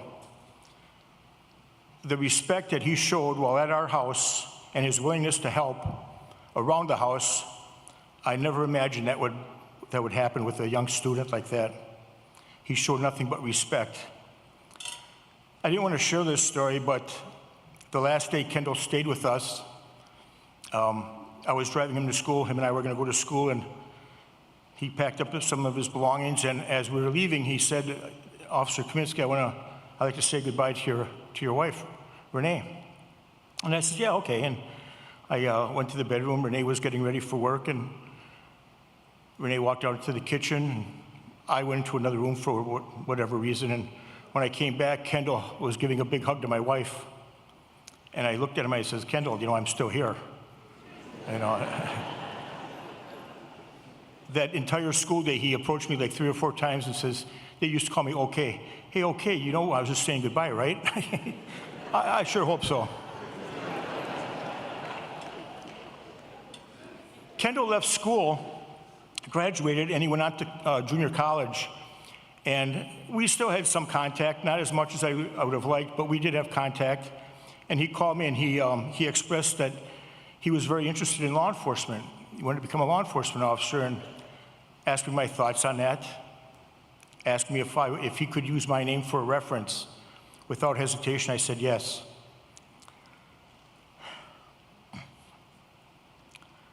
Little did Kendall know, I use him for a reference all the time to other students. I often told other students at the school about Kendall's dedication to commitment, and wish that they would have that same commitment as Kendall did. I had asked many times for students to look up to Kendall, and they didn't have to. They knew that already. Kendall wanted to be the best, not necessarily in his competition, but in his effort. I wish we could all do that.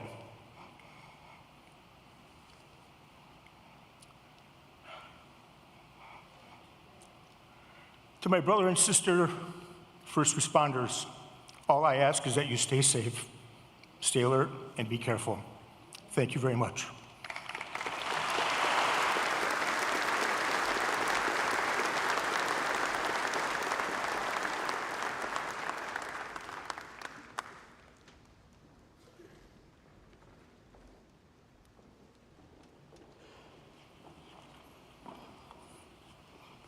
Good afternoon, everyone.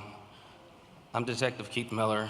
I had the pleasure of being Kendall's field training officer at District 2 when he first got on the job in December of 2019. My first impression of Kendall was, this is a big dude. When Kendall stood over me, I felt like I was Tom Hanks in the Green Mile, and Kendall was Michael Duncan. And as I got to know Kendall, I realized that he carried a warm, soft, gentle heart, just like Michael Duncan. Over the 6 weeks I trained him, there were several occasions Kendall showed me how soft and loving his heart was. From the way he kindly interacted with the children we came across to his desire to always back up coworkers in times of potential dangers. Kendall's heart and compassion were always on display through his determination, protective nature, and his big smile. Kendall cared a lot. At times he cared so much that I couldn't believe how dramatic he would get, doubting himself to the point where he would question everything. But then I realized something. Working with Kendall reminded me so much of myself. Just like Kendall, early on in my career, I questioned whether or not I was good enough. I would second guess my decisions a lot, and I even considered quitting at times. I never wanted to make a mistake because I didn't want to seem incompetent. And that was Kendall. He always wanted to do the right thing, even when others weren't looking. He cares so much, and to anyone lucky enough to know him, you know how beautiful that care felt. Like many field training officers, I always told my recruits that when their field training was complete, they could still always reach me, no matter the time of day. If Kendall didn't know something or was just unsure what to do, he'd often reach out. Even when he knew he was handling an investigation appropriately, he'd still seek my opinion. He trusted me, and that trust grew more and more over time. I was blessed to train Kendall, but even more blessed to become friends with him. He didn't just learn from me, I learned from him. Like when he first used the word meticulously. I can't recall ever hearing that word, therefore, I swallowed my pride and asked Kendall what that word meant. Kendall, being the person he was, gave me the exact definition without judgment. To verify the information was correct, I can't lie, I used Google and did a Google search, and the definition he gave was verbatim. Over the years, we spent time together, occasionally smoking cigars, having drinks, and playing bar games. Kendall was very competitive. When it came to the games we played, he kicked my tail every time in darts and pool, but I defeated him in checkers. Just right, simple memories. I can't recall any bad memories with Kendall, other than when it came to food. I remember one time we went to Buffalo Wild Wings and I offered to pay the bill. I should have had him order from the kids' menu.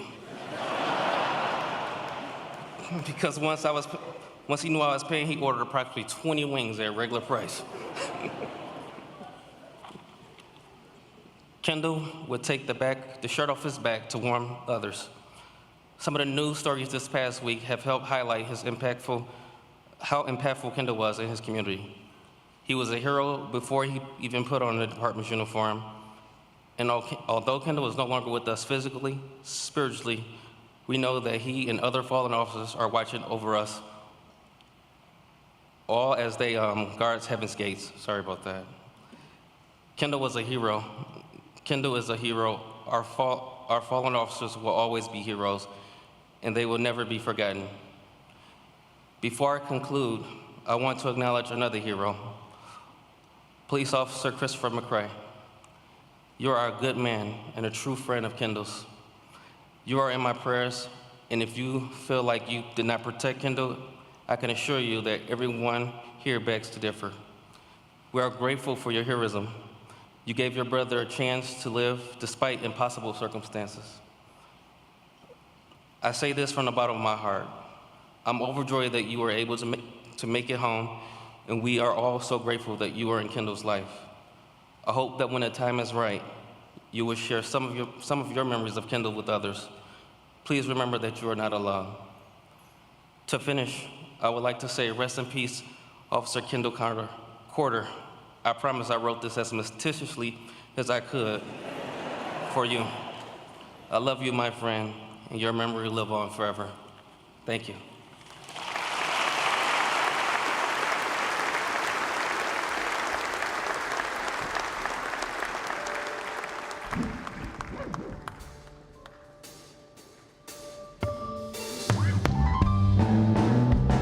We know that you feel like you may have lost a friend on today, but we want to remind you that you have a friend in Jesus, and he too can give you comfort, he'll give you peace. What a friend we have in Jesus, all our sins and griefs to bear. What a privilege to carry everything.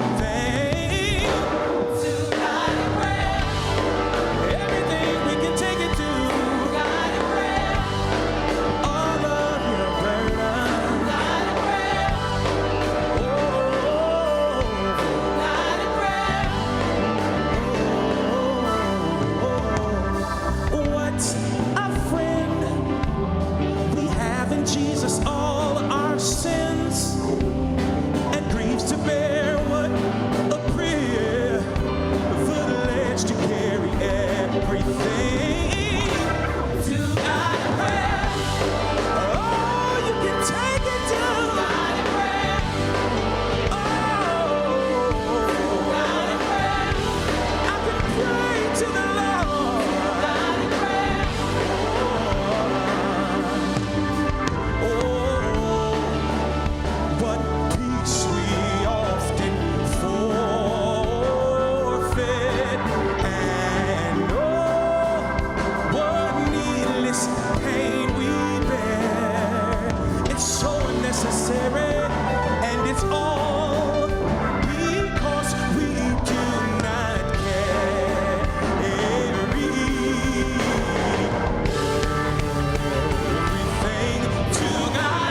course, we have come to the conclusion of this time of sharing, but not our love and our comfort to the family and for our entire police, for the entire police department of Milwaukee, Wisconsin.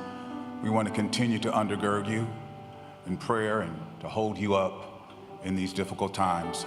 I'm going to give us our last benediction, and you will get further instructions as to what will follow. Father in heaven, we know that you are a God of every circumstance and situation. There's absolutely nothing that catches you off guard. You know our risings, our downfallings. You know our future before we even walk in it. And so we trust you in these difficult times. We trust you in these difficult days to guard us, to order our steps, give us your word of comfort, and to keep us forever grateful of the servant that we honor today. Now, as we prepare to leave this gathering and go to the internment, protect us in our travel, the procession, from freak incident, accident, danger, seen and unseen. And we thank you for being a God that we can trust. And now unto him that's able to do exceeding abundantly above all that we could ask or think, according to the power that worketh in us, unto him be glory in all the church by Christ Jesus. Throughout all ages, world without end is my prayer. In Jesus Christ's name I pray. Let every heart say amen.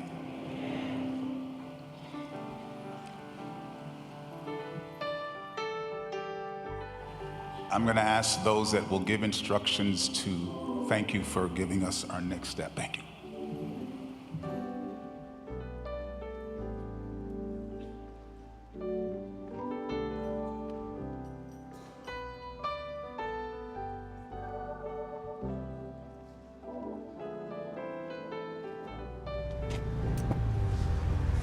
Again, we've reached another point of the service where family would be in view of the cameras. We are giving them the privacy they have asked for on this day of mourning.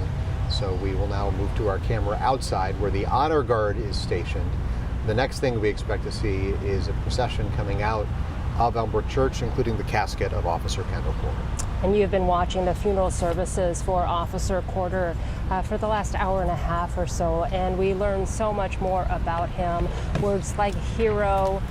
We learned of the man who loved being a Milwaukee police officer, the school resource officer at Cudahy High School, where Officer Corder went to school. Talked about what a wonderful kid he was, how he knew right away that Kendall Corder was someone special, and he was a mentor for Officer Corder. He would become Officer Corder. People who worked with him, we heard from the District 2 captain, who said some beautiful things about Captain Corder and the kind of man he was, and that he loved to eat. That was one of the things that she remembered about him, was just his love of food and his kindness to everybody at District 2, describing District 2 as a family. And you really did get a sense of that in the days following Officer Corder's death, and the way that the neighborhood talked about District 2 and the officers there, and how they talked about Officer Corder. For those of you just joining us, I'm Steve Shamraz with Susan Kim. We're bringing you live coverage throughout the afternoon of the funeral of Officer Kendall Corder, the rites and rituals for a fallen member of law enforcement, which will begin in just a few minutes outside of Elmbrook Church, and then the procession from the church to Wisconsin Memorial Park, where he will be buried in a private ceremony with family later this evening. Ryan Jenkins is back in the studio on Capitol Drive right now. He's been watching this with a good friend of ours that we've unfortunately had to call on a number of times over the past few years to help us understand a lot of what we're going to see, these rites and rituals specific to law enforcement funerals. Ryan, send it back to you. Yeah, we're here with Steve Peterson, a retired detective with the Waukesha County Sheriff's Department, and this is sadly a familiar situation where we are here, watching as another police officer is laid to rest. So Steve, I want to ask you just how hard it is as a member of law enforcement to once again watch all of this unfold And maybe you could talk to just what it means to the law enforcement community to see the community come together with Officer Corder's family for this funeral service. Sure. You know, being retired, this doesn't get any easier than when I was on the job. It's a punch in the gut. It's heartbreaking, but you can see from the hundreds of law enforcement officers that are there, this is part of the healing process and part of the honors that need to be bestowed upon this officer for giving his life in the line of duty. And I know at this point, ahead of that procession, we're going to see some of the rites and rituals that are performed at these types of funerals. But during the funeral service, each of the people who got up there, the mayor, the police chief, the captain, members of law enforcement who spoke, we heard them talk about Officer Corder as so much more than somebody who put on a badge, but as, you know, a brother, an uncle. How important is it for the community, for the public, to be able to hear some of those stories? Oh, I think it's incredibly important because they're telling about this officer when he wasn't wearing the uniform, and even when he was wearing the uniform, his personal side, his personality, and just a wonderful person. I was especially struck by the former police officer, the SRO at Cudahy High School, for this officer to make such an impact on him, being a school resource officer. He has contact with hundreds of students on a daily basis, and obviously Officer Corder made a tremendous impact on him. Yeah, and on so many people throughout the community, and I think that that's what we'll also witness as the procession plays out and we see people from different neighborhoods and different parts of the city line the streets. We're so thankful that you're here, and we'll continue to talk about this and hear your perspective. For now, we're going to send it back to Steve and Susan at Elmbrook Church. All right, Ryan, thank you very much. And of course, Steve Peterson, thank you for sharing your insight with us. As we come back out here live, we are across the street from Elmbrook Church as we await the procession to begin. This is a live camera. It's a shot in the parking lot where you can see the honor guards standing by. And before the procession actually begins, there is going to be a really powerful moment with the last radio call to Officer Corder, and it just breaks your heart every time you hear it. Unfortunately, we heard it just 2 years ago here in this same location for a different officer, Officer Peter Jerving. But this is, it just gets you in the gut every time you hear it because it is so final. A lot of emotions inside the church this afternoon. We're going to have a lot of emotions flowing in the parking lot outside in just a few moments. People driven by their emotions are lining the procession route as well. Ben Jordan is one of our reporters stationed along the about 9-mile drive from here to Wisconsin Memorial Park. Let's check in with Ben now with what he sees as people are starting to gather. Ben? Steve, we're about at the midway point between the funeral and Wisconsin Memorial Park. We're at Capitol and Barker. We've seen a couple of people come out here. I want to show you over here. There are some Milwaukee County Sheriff's squads preparing to block off the road. Obviously a very busy road, Capitol Drive. But we are outside of a dealership, and I just want to show you the tribute that they've made with American flags on some vehicles, as well as this flag with a thin blue line. It's going to be quite the sight to see. I've spoken with some of the people who have been out here for hours. They say they're here to support the grieving families, loved ones, and just all of the officers, largely from MPD, but those coming from across the country. And they also feel a sense of anger and sadness about this tragedy that happened 2 weeks ago. So we'll be out here along the route. We're expecting more people to show up and pay their respects. Steve? All right, Ben Jordan live for us there right at the start of Capitol Drive. Just wanted to share too, if this is in your area of travel or if you would like to pay your respects, the motorcade will travel north on Barker to Capitol Drive and then head east on Capitol Drive to Wisconsin Memorial Park. And the whole length of travel is about 9 miles or so. And Brookfield Police did put out a notice on social media asking people to be patient, and they ask for cooperation and support as we come together to pay our final respects to Officer Corder. Again, this from Brookfield Police. Your understanding during this difficult time is deeply appreciated. Thank you for standing with us and honoring his life, service, and sacrifice, and that in reference to some of the traffic closures that will come as a result of this procession that will be starting here shortly. We have many people along the route, and we want to check in with another member of our team. Yes, Charles Benson is about 2/3 of the way through the route. Charles, let's see what things look like from where you are. So we are, as you mentioned, very close to the cemetery waiting for this procession, but I want to show you a family that's been here for several hours waiting and wanting to be here. They've got a sign here that says, "Back the Blue." They've got some chairs here with the American flag. There's a sign here that says, "Thank you, police officers, backing the blue." Ron, can you come on up here? I know you're back there trying to get out of the sun here. This family, Ron and Cindy Bleachschmidt, along with Kathleen Moore and her 3-year-old son, have been here for several hours. Give me a sense of why you wanted to be here for this important moment to remember a fallen officer. Well, they have a tough job to do, and they just never really know when they're going to come home or not. So we thought we could give them a little encouragement, or the family encouragement, that people do care. Yeah, and you do care. You're showing your support here, not only with your family, your grandson's here. Your daughter came down from Oshkosh. You're from Watertown, but this still hits close to home for you as well. Well, too, I'm not from Milwaukee, but my wife is. She was raised in Milwaukee, and she grew up here, so she was associated with the police department as she grew up. So so we just thought we'd come and show a little faith, and that Are you a law enforcement family, military family? No, I mean I had relatives in the service, but this is just really. More about Officer Corder, right, and showing honor and respect for him. Correct. I mean there's a whole thing. I mean it's a tough job. If they make one mistake, then they go to jail for 20 years, or they make another mistake, they're gone. So it's hard. It's for them. It's a lot of tough choices.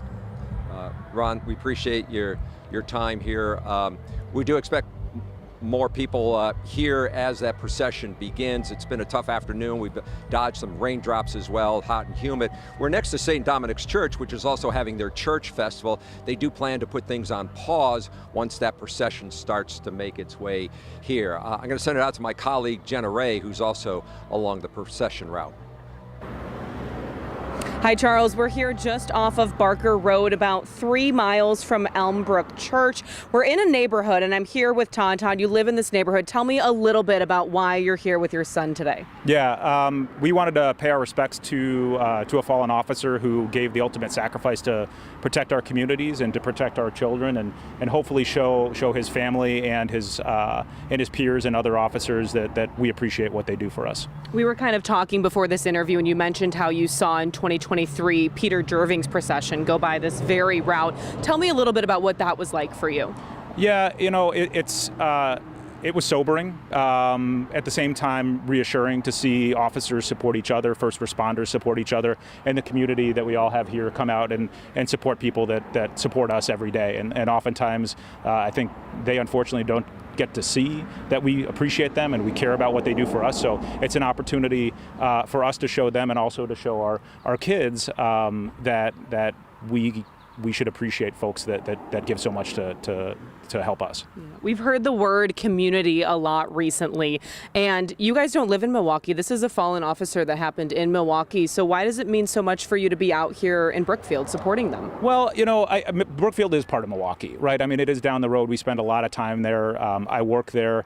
As goes Milwaukee, so goes the rest of us. And so it is a community. I don't view it as Brookfield or Tosa or any of those places. I think we are all all part of the same community, and we should all support each other. Yeah. Thank you, Todd, for your time. I appreciate it. We've had Todd and his son, a lot of other people here gathering off of Barker. The funeral just ended, so within the next half hour, 45 minutes, we should see this procession heading north on Barker. I'm going to toss it over to my colleague, Rebecca Klopf, who's outside that church right now. Rebecca.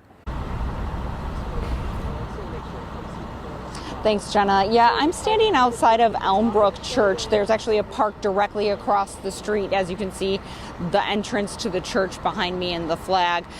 This park is where a lot of people have come during the day. People started coming out here early this morning when the body of Officer Corder was brought in to the funeral home, and we saw a man standing here holding a flag, and we talked to him this morning, and we put his picture on. You guys been out here all day? Did you lose the feed? Yeah. Did. Almost all day as well. Why were you out here? I am here to show my support for the men and women that constantly serve us, and they're here for us night and day. And this doesn't have anything to do with political views. It doesn't have anything to do with race. This is simply just serving mankind and being here to support. This is, if each one of us could just be a little more human, we could all make a difference. And you said you saw the man that we showed on our Facebook page, Tim, out here. And what did that make you feel? Why did it make you feel like you needed to come out here? This whole experience, I've moved from the suburbs and moved into Milwaukee because I wanted to be part of the community and feel connected. So when I saw Tim's story and that he was out here time and time again after every officer or firefighter that has lost their lives, I knew I couldn't let him stand alone. So I wanted to join him. And you brought some flags with you? Absolutely. So there's no better way than to have the flags. They mean so much to our community. They mean so much to me. And, politics is an ugly thing sometimes, but truly this flag represents all of us. And you have been out here all day. You've been out here through the rain. It rained a couple of times. It rained this morning. It rained this afternoon. How come you stuck with it when, we did see some other people come and go and you stayed? They do exactly that every single day. So I'm going to stick with it. I will be here till the end because that's what they do for us, and I'm going to do it for them. Well, Kate, thank you so much for coming out here and talking with us today. We appreciate it. And as you can see, actually, I wanted to show you kind of down the way here. This was kind of a quiet day today. And then just recently, this park started to fill in and more people started to come, more families started to come. You can see some kids there waving their flags. You could see families kind of gathering in this park. This is Mark's Park here. Oh, I'm so sorry. You know what, guys? The woman we talked to just had some sort of a medical emergency. Susan and Kim, I'm gonna have to send it back to you. I am right across the street from Wisconsin Memorial Park, where Officer Corder will be laid to rest after that funeral, and the procession will end up here. And I want to introduce you to John Jeffrey. John, you were in law enforcement, you're also a veteran, and you have a son who is currently in MPD. Is that why you're here today? Yes. Paying respects to Officer Corder, and with my son working today and him not being able to be here, I figured I'd be here for him to show the respect for his lost brother. When you heard about Officer Corder passing away and you having a son in law enforcement and you were in law enforcement, was it just absolutely devastating and heartbreaking?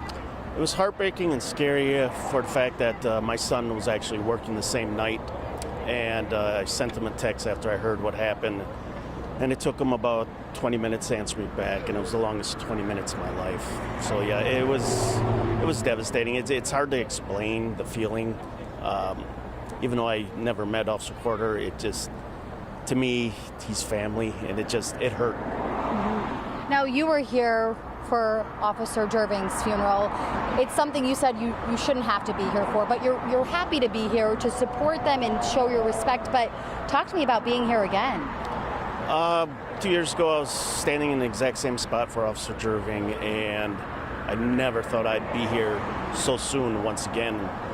For this to happen, to keep happening, it has to stop. It's ridiculous. 2 decades ago, this was never even thought about. But now it just seems like an everyday thing, not only here in Milwaukee, but throughout the nation. And it's got to stop. Yeah. Now, when you look behind you, when you see that beautiful American flag and all of the flags going into the cemetery, what goes through your mind? Sorrow, pain, heartbreak. Being a veteran and being prior law enforcement and with my son on, it's the nation flag, and the big flag is draped for unfortunate consequences such as this, and it's never a good thing to see, but it's great to see the community that came out together to support, and all the other municipalities and the fire departments. So just as my shirt that I have on actually says, no one stands alone. That's amazing. John, thank you so much, and thank you for your service. So this is where the procession will end and where Officer Corder will be laid to rest, and we'll be out here for that, and you'll be able to see that procession end here, and then it will be a private burial. I'm going to send it over to my colleague, Ben Jordan. Hey, Megan, we are live along Barker, where the procession is going to turn onto Capitol Drive to head to Wisconsin Memorial Park. I want to show you because more people are starting to show up here outside of this dealership, the turning point of the procession, holding American flags to pay their respects. I'm joined by Christy and Harper, came all the way from Waukesha. You're wearing a shirt with the American flag with the thin blue line. What does that mean to you in light of Officer Corder's death? Oh my gosh, it's so important, these police officers just taking care of us and protecting us each and every day. You know, it's hard because he has, kids and a family and wife and all these police officers, and to risk their life every day is just so honorable. And Harper, you're just 9 years old, heading into 4th grade. Why is it important for you to come out here and honor Officer Corder? Because officers are very important because they protect our families and ourselves. That's very true. This is going to be an emotional day. I've talked to several people here who say they're going to be in tears. What are the emotions going to be for you? Oh my gosh, so sad. I am just such a supporter of law enforcement, so it's a very hard day. It's a very hard day for the community and everybody in Milwaukee, just everywhere. So it's very emotional. I can tell it's emotional for you, and it's going to be emotional for all of the people who are going to be along the procession route. We're expecting hundreds of vehicles, hundreds of Milwaukee police officers joined from officers around the country, and of course Officer Corder's family, friends, and loved ones. We'll send it to Charles Benson now outside of Wisconsin Memorial Park. All right, Ben, thank you very much. We're outside St. Dominic's Church, just along Capitol Drive. The direction behind me is where the procession will be moving as it moves closer to the cemetery. We're about 2 miles from that location. I want to bring in Michael Ritchie because he's the organizer here. The church is also having a festival, but you have got some good planning here on what you plan to do once that procession starts coming down Capitol Drive. Tell me how you planned this out. So Charles, we opened up an hour early today, get people here, and then once the procession is on Barker and Capitol, we've got some spotters out there. We will stop the music, we'll shut down the amusement park rides, and then we will invite people out to Capitol Drive. We have some handouts, some blue thin line flags for them to really just sit here and honor Officer Corder, as well as all the men and women of the PD, fire, first responders, military, really everybody. Yeah, when you think of all the activity you had to put in organizing for this festival, and then now knowing that the procession was coming through, it sounded like, though, you wanted to say, we want to honor this fallen officer. Yeah, pretty easy choice for us to make. It's the right thing to do. It's about servant leadership. That's what we're about here as a Catholic parish. And I can't think of servant leaders any more fitting than police officers who risk their lives every day for us. We know that this area will be lined up as well. You've got a good viewing spot here. And so what is your expectation then once the procession comes through? Pause for a while and then continue? Yeah, we'll pause the music and the rides until the procession is done. We believe that people will come out in shifts. Some people will stay for the entire hour and a half or whatever it may be. Other people may go 5 minutes and go back inside, but at least it's respectful to the officers involved. We appreciate you making time. I know you're getting a lot of text messages and things, so thank you for your time there. So just to give you a sense, when I look west, I can see a lot of traffic coming through. It's that normal Friday traffic.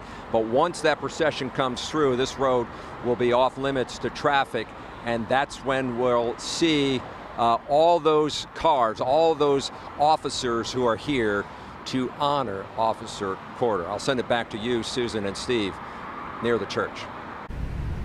It is just a river of law enforcement vehicles that we will see on this path. When we think back to the last time we did this for Officer Jerving, it was at least 30 to 40 minutes it took to empty out the parking lot. There's not just one parking lot here at Elmbrook Church. There are multiple off-site parking lots that are full of law enforcement vehicles that will be taking part in this procession. And with a show of that many members of law enforcement participating, traffic is going to maybe be tied up here in areas, as Charles mentioned, with Capitol Drive being impacted. And again, Brookfield Police just asking people for their patience, cooperation, and support as we come together to pay our final respects to Officer Corder. That statement from Brookfield Police as we continue to take this live look outside Elmbrook Church. This is a camera that is on the rooftop of the church building, so we are able to see members of the Honor Guard coming together and assembling for the ceremony that will be taking place outside in the parking lot shortly. We do want to update you on the situation. About 5 minutes ago, Rebecca Clough was able to talk with somebody who was here with her flag, and she was committed to making sure that she showed her support and honored Officer Corder today. So she's just outside the entrance to the parking lot here at Elmbrook Church. She did appear to faint just briefly. We can tell you she's doing okay. They think she was just a little dehydrated, but fortunately, there are a lot of first responders around here today, and they came to her aid very quickly. Rebecca's telling us she is now doing fine. So anybody at home wondering what happened there, we're happy to pass that bit of information along. It does appear that we are getting closer to the events that happen outside of the church beginning. We see a number of flags set up. We also see the device that will carry the casket as well has been brought closer to the entrance to the church. It will be carried out by hand and then placed on that. It looks as if we are seeing members of the people who are inside the church for the actual service making their way out now as well. So it looks as if, Steve, as you mentioned, we are getting closer to the next phase of this honoring Officer Corder and remembering all the work that he has done and the ultimate sacrifice that he has given to our community. And once the casket does come out, just to let everybody at home know, we're going to duck away from this shot on the roof of Elmbrook Church for just a moment. To allow that camera to move into a better position. Right now, though, we're going to get out to Megan Lee. She is down the road a bit on the procession route. Megan?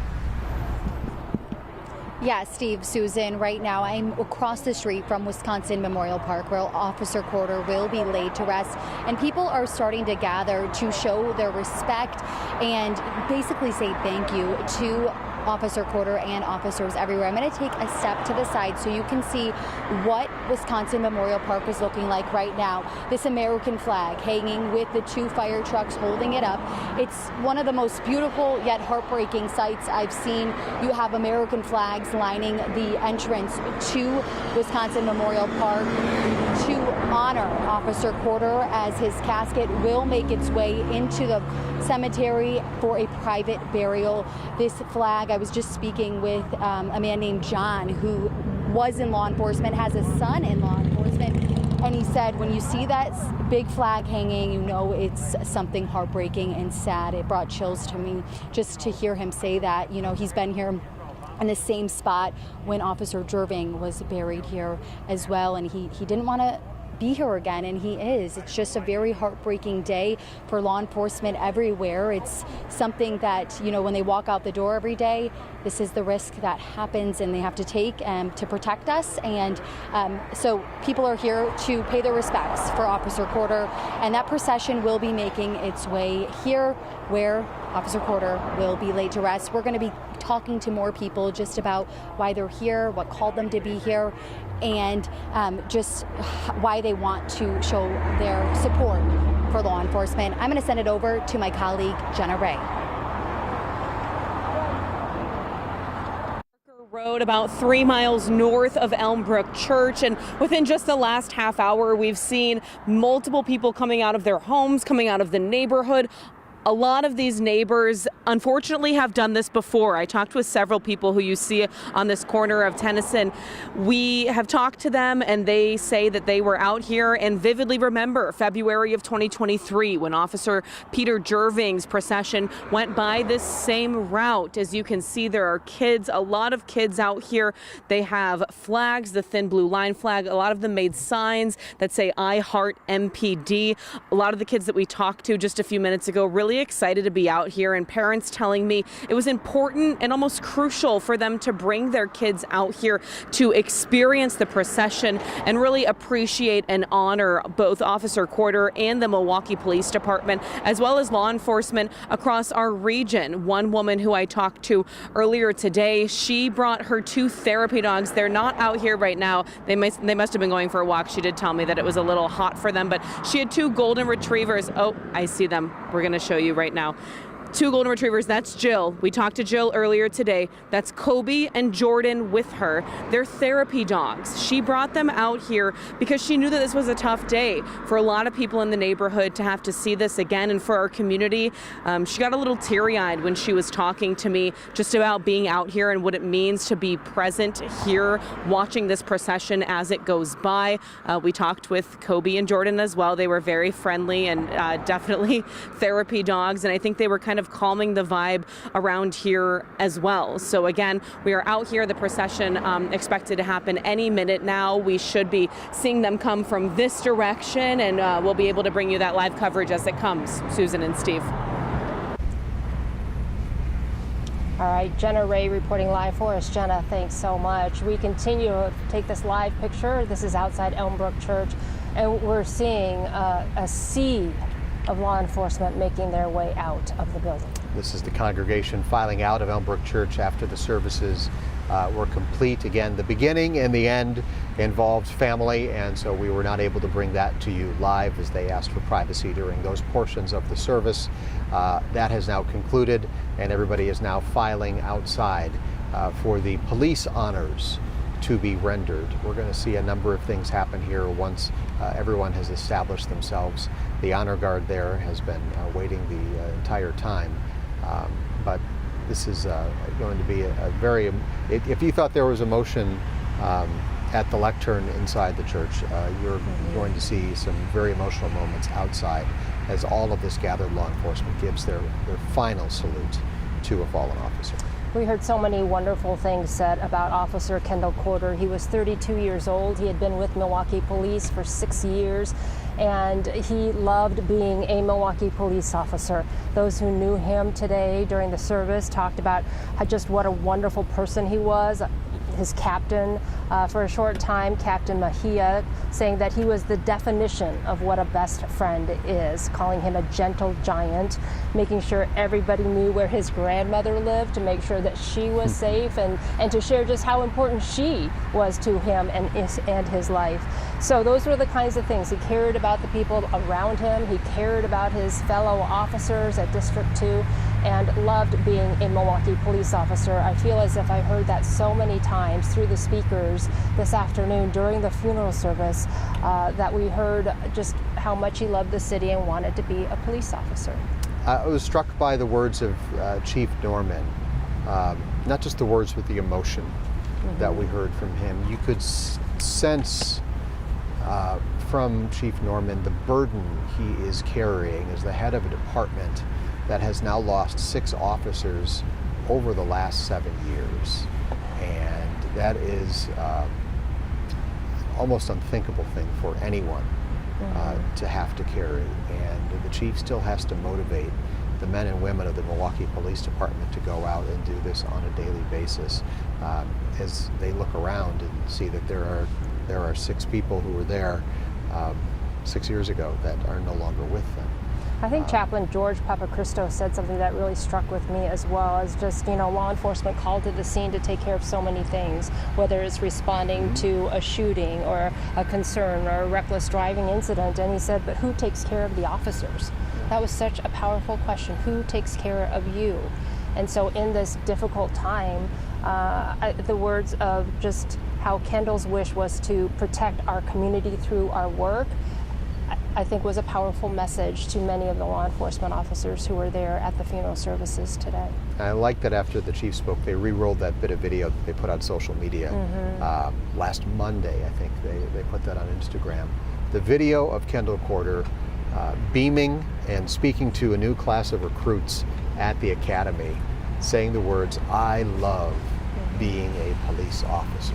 And you could tell he was telling the truth when he said that. He loved being a Milwaukee police officer, even knowing that he was walking into situations as dangerous as the one that he found 2 weeks ago last night. He still loved that job.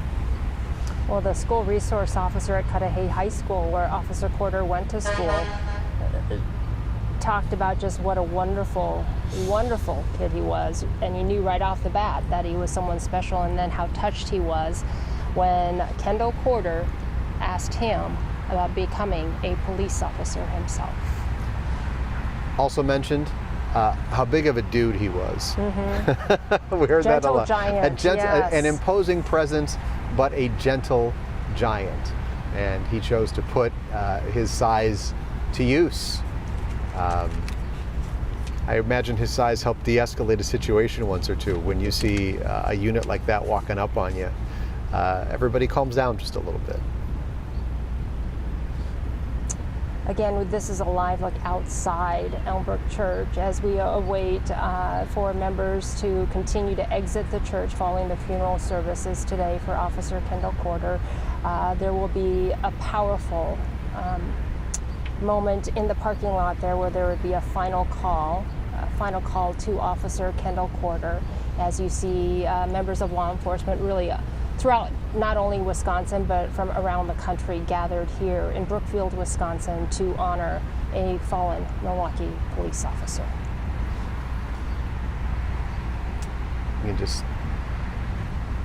Let's check in with Steve Peterson. He is retired from the Waukesha County Sheriff's Office. He was a detective when he was on the job. Steve, you retire, but it never really leaves you. What are you feeling as you see all of these men and women lining up outside Elmbrook Church once again, the second time we've done this in about 2 years? Yeah, I tell you, Steve, it doesn't leave you, and unfortunately, as I was mentioning before, this is just heartbreaking. It's a gut punch, but this is something that needs to be done from the law enforcement community to help them cope not only the family, but the law enforcement family, the broader law enforcement family in general. And this is very well scripted as far as the protocols. Law enforcement agencies are pretty much a quasi-military organization, so everything here has a purpose.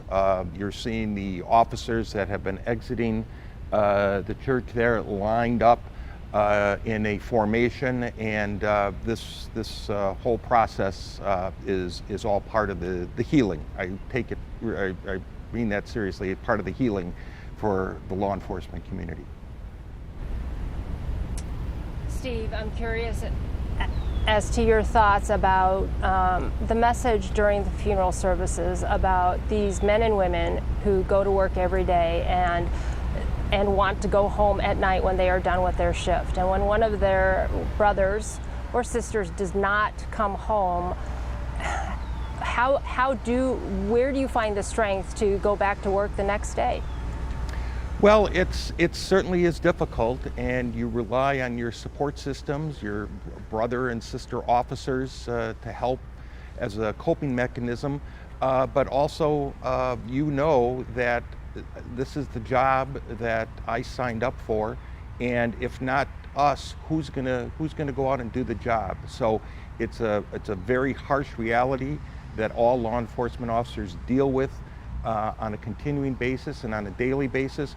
But when one of our brother or sister officers falls in the line of duty, it's very important that we continue with the important mission of protecting our communities. Steve, I want to come back to a word you said describing the honors that are going to be rendered here in a little bit. You said it's part of the healing process. Explain that to me a little bit more. How does going through these rituals help you grieve? Well, because I think from my standpoint personally, you have to remember, a lot of the folks in the law enforcement community have a lot of military experience, and this goes back hundreds and hundreds of years. So these types of protocols that are in place to the law enforcement officers that are there know that these are the time-honored traditional honors that are bestowed upon a fallen officer. And you'll see that that rank and file of officers have been standing out there now for quite a few minutes. And I imagine that the humidity isn't the greatest there, but they will stay there until they are dismissed after the honors and then return to their squads for the procession. So this is just one part of the honors that are bestowed to the officers, and it comes from a long, long tradition. Steve, with the honors that we are talking about here, this final radio call, we've mentioned it a little bit, but can you describe it to our audience today for people who are watching? Because I'm not sure if I'm doing it justice as to just how powerful that final radio call is. Explain to our viewers what that will look like and what that means to a member of law enforcement. Sure, and I think what we should all be listening to is for squad number 2253. That, at least my takeaway, that was Officer Corder's squad number. So a Milwaukee Police Department dispatcher will come on the air, as we say, and start calling that squad number. And of course, it will not be answered. And it is a very powerful moment because everyone knows that that squad number will not be answered. But again, this is all part of the tradition and the process of honoring this officer. And one of the things I want to add real quick too, you have to look at this from the dispatcher's standpoint. We've talked a lot about the officers involved, and I think the captain from District 2 mentioned that with the other first responders from the fire department and also the trauma teams at Frederick Hospital, how they're all affected by this. But the dispatchers that were working that night, that dispatched Officer Corder and his partner to that call, and then had to, in a calm and efficient manner, when the calls were coming in for help, direct the right assets and resources, squads, to render aid to those officers. So part of this healing also is on the communication side of the house and with the dispatchers. So it all comes full circle in the end, so to speak. A way for those civilian employees who work the communication side of things to give their respects as well. They may not be there in person, but they are definitely there, their voice and their spirit as they take part in that. Steve Peterson, thank you for joining us this afternoon. We're going to be coming back to you again and again as we just see that sea of uniforms that is now gathered outside Elmbrook Church as we await the casket holding the body of Officer Kendall Corder to be brought outside for the rituals for a fallen police officer to be given there. Once the procession does make its way out onto Barker Road, it will be heading north. So if you would like to pay your respects, Barker Road is one area that you can stand outside and watch the procession pass. And then it will go east on Capitol Drive for several miles, all the way to Wisconsin Memorial Park. That procession route is about 9 miles in length, and it is a chance for law enforcement also to see the community coming out to support the men and women in blue on a day that is just so somber and so powerfully sad for the members of the law enforcement community. It is now just after 5 o'clock, and We are still on the air with the memorial services for fallen police officer Kendall Corder. This day began with a procession from the funeral home here to Elmbrook Church. There were about 3 hours of a visitation, some private time for the family, and then the service where we heard from leaders of the City of Milwaukee, the Milwaukee Police Department. We heard from Bishop Darrell Hines from Christian Faith Fellowship Church. We also heard from George Papachristou. He has had to do this 6 times now in the last 7 years to speak to the troops and console them in their hour of sorrow. I was most struck, Susan, by the surprise speaker, Steve Kaminsky. He was not on our programs of someone we were going to hear from. But we knew the story of Kendall Corder and what he did at Cudahy High School, and that he sprang into service to help a fellow student and really caught the attention of, it was a mutual thing. He caught the attention of, and he was seen by the school resource officer, who was Steve Kaminsky, and we got to hear from him today and that story about how that interaction in high school changed Kendall Corder's life to the point where he decided I was going to sign up to be a Milwaukee police officer. But Steve Kaminsky also made a point of saying that Kendall Corder changed his life because he learned so much from Kendall as well, as a young man who showed a lot of promise and leadership as a high school student at Cudahy High School. And then we also heard from Detective Keith Miller. He was also not on the program, but shared some poignant memories of Officer Corder. He worked with Officer Kendall Corder, training him. He broke him in. And so it was nice to hear those stories as well. And when we talk about Cudahy High School, it sounds as if other members from Cudahy High School were also here at the service today to pay their respects to not only Officer Corder, but to his family. His brief life, he touched so many people, and we heard from a wonderful cross-section of those people this afternoon. Just a sea of law enforcement, first responders. I believe we even saw some Milwaukee Fire in there as well, gathering outside Elmbrook Church as we are awaiting the police honors, the law enforcement honors to be given to Officer Kendall Corder. Rites and rituals that we have seen far too many times over the past few years. They still get you though when you see them. I'm taken back to the first time we did this 7 years ago for Chucky, for Charles Irvine. The first time you hear that last call, it gets you. And every subsequent time, I expected it to be a little bit less, but no, it does get you every single time when you sense the finality of it all at that point. Yeah, I went back and listened to the final call for Peter Jerving and Matthew Rittner, and I just kept thinking, just the finality was so painful and sad, and kept thinking about members of law enforcement and how they must feel having to comprehend and accept the finality of their fallen officer and friend and colleague. You mentioned 6 officers with Milwaukee Police Department have lost their lives in the last 7 years, and before that it had been more than 20 years before an officer had lost his life with Milwaukee Police in the line of duty.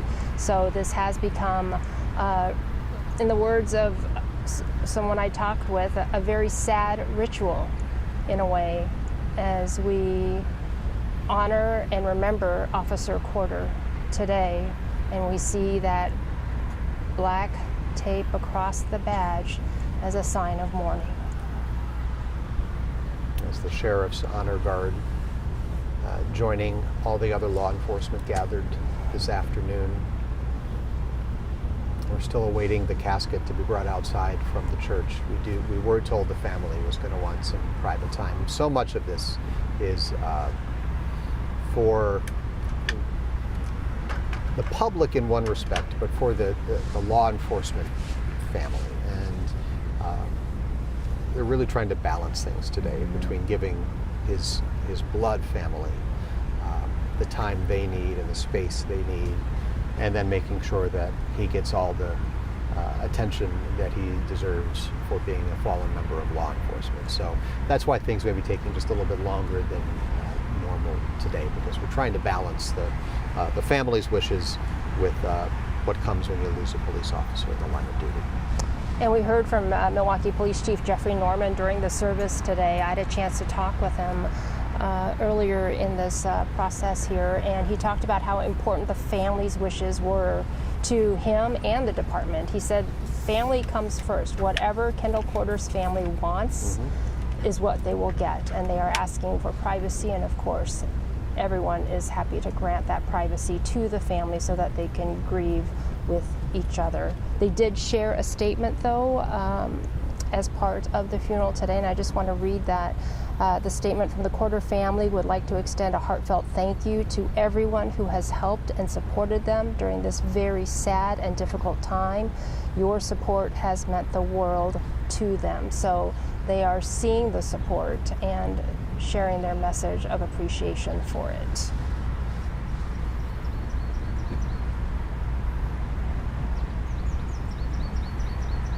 Just a touching scene outside Elmbrook Church. There'll be many touching scenes on the procession route from Elmbrook Church to Wisconsin Memorial Park. That'll be another private event for the family, the burial of Kendall Corder, which will happen at the end of about a 9-mile procession route. But people are already gathering along that route. They have flags set up.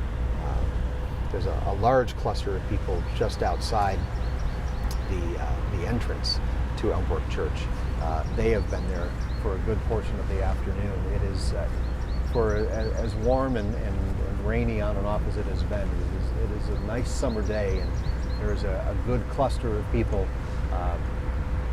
standing outside the entrance to the church to offer their well wishes to Kendall Corder and his family as they come by. We do have cameras located throughout the route of the procession as we come back here to Elmbrook Church. And so you are seeing people starting to gather, more people starting to gather along Barker Road as well as Capitol, wanting to be part of the procession so that they can be there when the procession passes and show their support not only for Officer Corder but for the entire law enforcement family.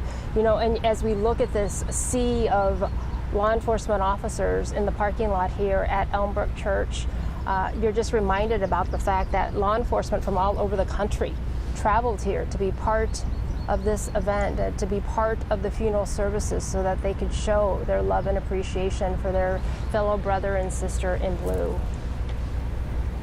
We heard as far as Boston, our crew saw law enforcement from Boston, from Denver, and of course throughout Wisconsin, and the Milwaukee Police Department here in force as well. I saw a number of vehicles in the Chicago area.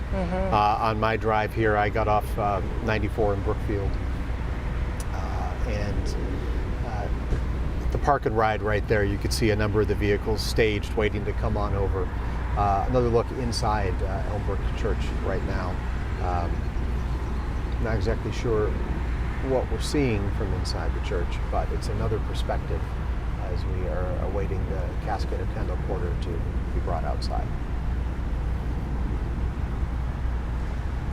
And welcome back live outside Elmbrook Church. I'm Susan Kim here with Steve Shamraz. We are bringing you live coverage of the funeral of Officer Kendall Corder, and we will be here. We will show you from this moment here on. We will continue to stay with the procession until the procession travels into Wisconsin Memorial Park. And now we see the casket being moved.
outside.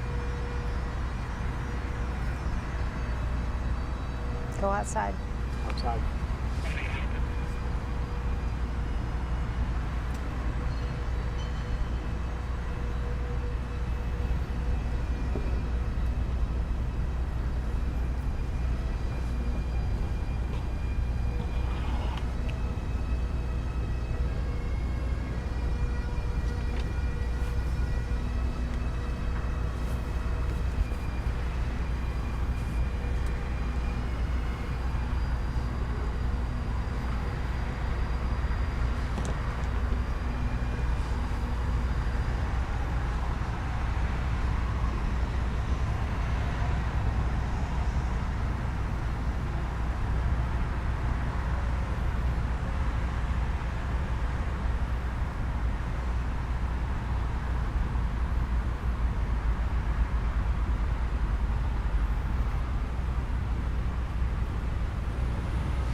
walk as people are leaving the church now and the casket making its way out into the parking lot. We heard the bagpiper escorting the casket of Kendall Corder towards the doors of Elmbrook Church. They're now allowing everybody who was in the church for the proceedings that took place after the cameras were turned off to exit and to fall into rank for the honors that will be given shortly once everybody is in place. So we're kind of in just a little in-between moment right now, as everybody inside now has to get outside. You know, I'm struck as I'm watching this scene of law enforcement officers await their fallen brother about the words of Bishop Darrell Hines, who spoke during the service. He said the family had asked him to share a word of hope. And what he said was, comfort one another, which is something you can see being done throughout the days since Officer Corder's death, but here as officers and members of law enforcement throughout the country and here in Wisconsin are together to comfort one another. Back in the studio is retired Detective Steve Peterson from Waukesha County Sheriff's. Steve, I would not be surprised, and I want to know if you agree with me here, that was probably District 2 that was held back inside the church after the main ceremony had ended. Yeah, exactly. And I think from looking at the screen there to the left, that formation there, I believe that would be the officers from all the other agencies, not only from the state of Wisconsin, but nationally. And then off to my right, or to the screen right, that's the MPD family, MPD District 2, and probably other Milwaukee Police Department officer contingents in that area. But you're exactly right. Steve, I'm curious as to your thoughts about districts. I've heard many references to it being a family. That's how they saw each other in their districts, because they have a tough job and they are each other's family. Oh, 100%, Susan. And you know, when we talk about the job and the partners that you have and the other officers that you work with on a daily basis almost, they become your family, because many times you're seeing those officers and your partners more than you're seeing your own family at home. So a lot of personal confessions are given, a lot of advice is given, a lot of consolement is given by your fellow officers, and it truly is the extended family. I'm sure there are days and weeks you spend more time with your fellow officers than you do get to see your own family. That's just the way the job goes sometimes. It does, absolutely. Fortunately, they are all there for each other this afternoon. The ranks of the Milwaukee Police Department have swelled by hundreds today as law enforcement from all over the area, all over the state, the region. Susan, you said as far away as Denver and Boston in town today to make sure that they did not miss the opportunity to pay their respects to somebody who wore the uniform, who gave his life in the service of others. And there were many good reminders too about just how dangerous this job is. We heard about how, you know, this is a job where police officers run towards a danger. They are the chosen ones to go do that while others are leaving danger. And it was just, you know, those kinds of thoughts are good reminders for all of us about just how dangerous the job can be as a member of the law enforcement community, Steve. It's gray skies over southeast Wisconsin this afternoon. It is warm, it is muggy. This is quite the scene, seeing all of these men and women in uniform gathering, falling in rank now.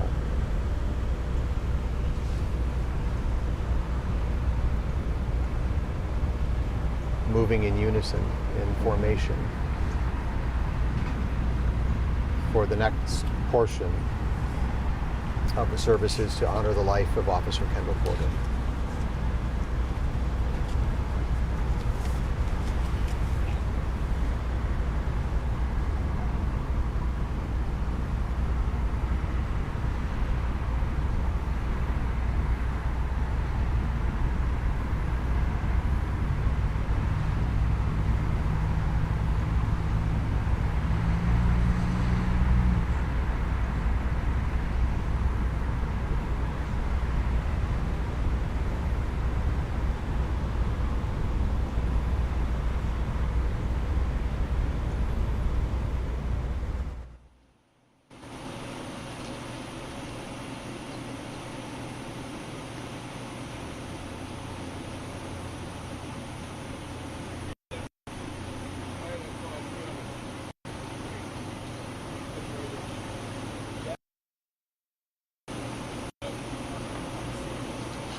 You see this sea of law enforcement here as they made their way closer to the church, as the casket carrying Officer Corder is about to make its way into the parking lot, and then there will be the next step in this honoring process as the community lays Officer Kendall Corder to rest.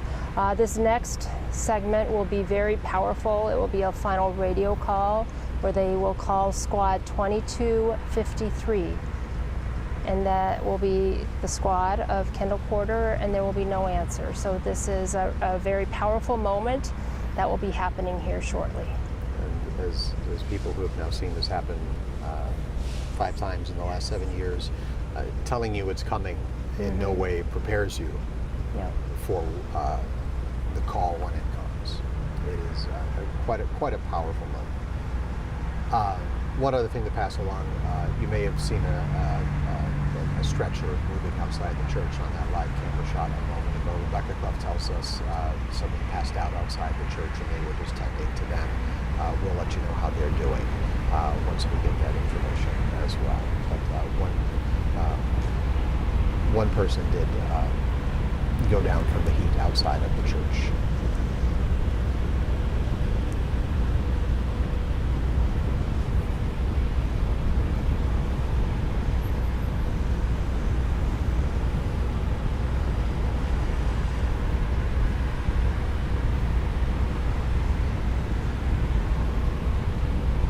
Officer Christopher McCrae was also injured in the shooting that killed Kendall Corder. He was hospitalized as well. This was an incident that happened about 2 weeks ago, where the gunman, according to prosecutors, was hiding in a bush, and it was an ambush-like attack on both Officer Corder and Officer McCrae. It was a call for a subject with a weapon on the city's north side that they were responding to, officers working in District 2, but responding to the north side of the city. As the chief told you in your interview last week, it doesn't matter what your district number is, when you're called, you go. And that's what they did that night, and they both went to an area where they knew there was a pretty good chance that somebody was armed with a pretty large weapon, and they both went into that area. Yes, they both went into that area anyway in order to make it safe for the community. They turned a corner, went down an alley, and a suspect in the bushes opened fire, hitting both of them. Officer Kendall Corder was able to hang on for a couple days, but his end of watch was that Sunday.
personnel, action!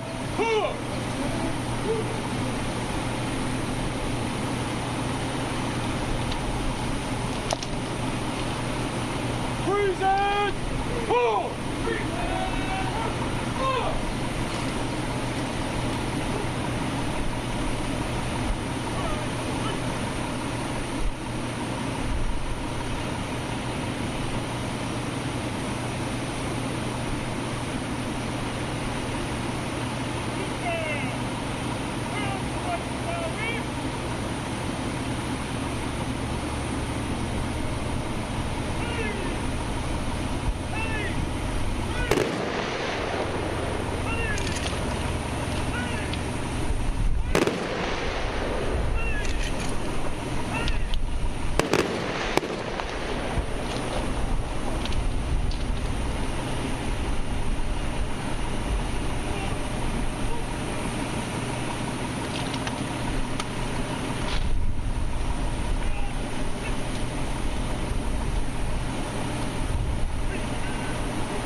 Welcome back.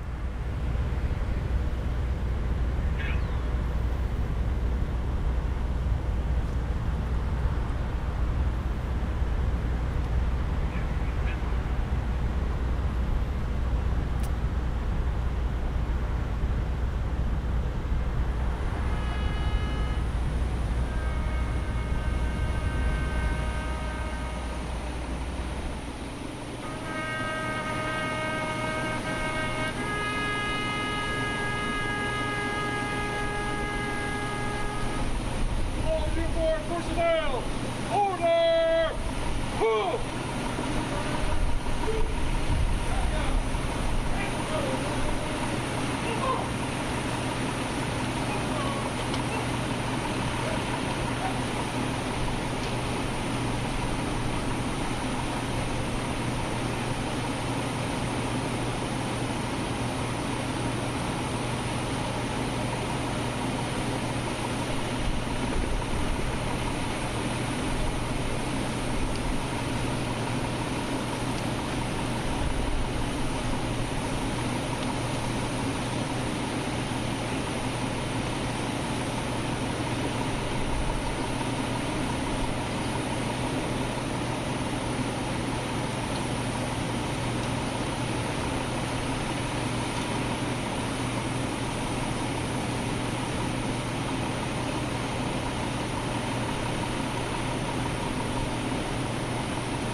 Officer Kendall Corder, bag number 3509. Don't pass 555.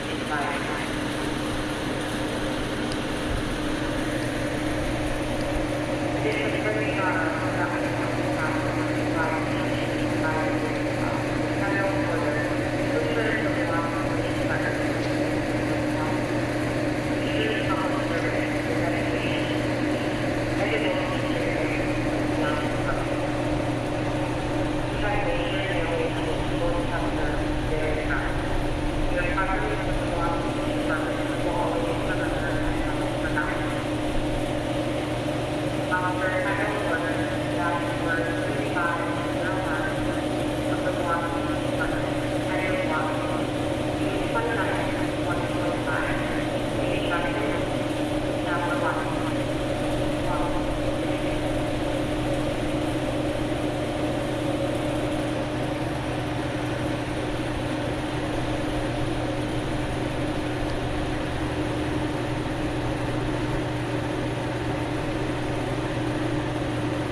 today's law enforcement honors for Kendall Corder.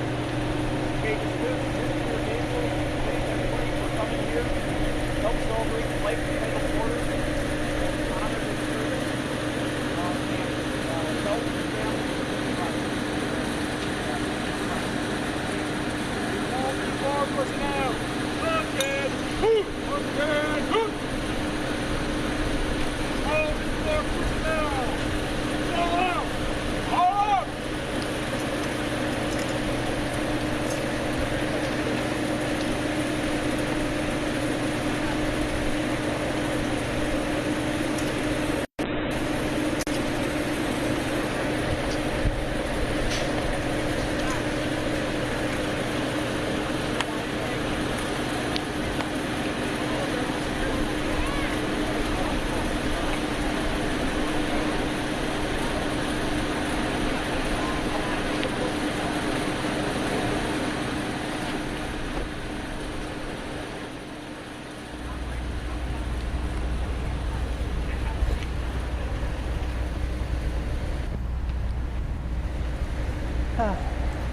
And the members of law enforcement who stood at attention for so long have now been dismissed as the funeral procession is about to begin. Everybody is going to head to their vehicles. This is going to take some time once again. They have a number of buses to load up with family and friends. There are a lot of law enforcement that need to get to their vehicles and get in position. And they also have to shut down the traffic on two otherwise busy stretches of road at this time on a Friday afternoon. So we're going to be in a holding pattern for just a few more minutes as everybody gets where they're supposed to. Just such powerful moments here with such honor and grace. Remembering Officer Corder today as we look at all these members of law enforcement and members of their families who are here all to pay their respects. Hundreds of people can fit inside Elmbrook Church, and so that's why it is often selected for big events such as this, where you know a large number of the community members will want to be there to pay their respects. And so you can see them all here, just how many people came out to say thank you to Officer Kendall Corder. Let's just go back over a couple of the things that you saw at home but may not have fully understood. Kendall Corder's partner, Officer McCrae, was there as well. We saw Chief Norman salute him as well. He was wounded 2 weeks ago last night, and he tried to save Kendall Corder's life in that alleyway just off of 24th Street. Kendall Corder did hang on for a couple of days, but his end of watch did come on that Sunday night. You also may have heard a helicopter flying overhead. That was Flight for Life. I don't know if we were able to bring you a picture of that as it was flying by, but it did a couple of laps over Elmbrook Church and kind of wagged its landing gear at everyone below as a sign of honor and respect. We do have Steve Peterson. He is a retired member of the Waukesha Sheriff's Department joining us live too. And as you watched these powerful moments, Steve, what kind of went through your mind? Well, again, it is something that's very emotional to me.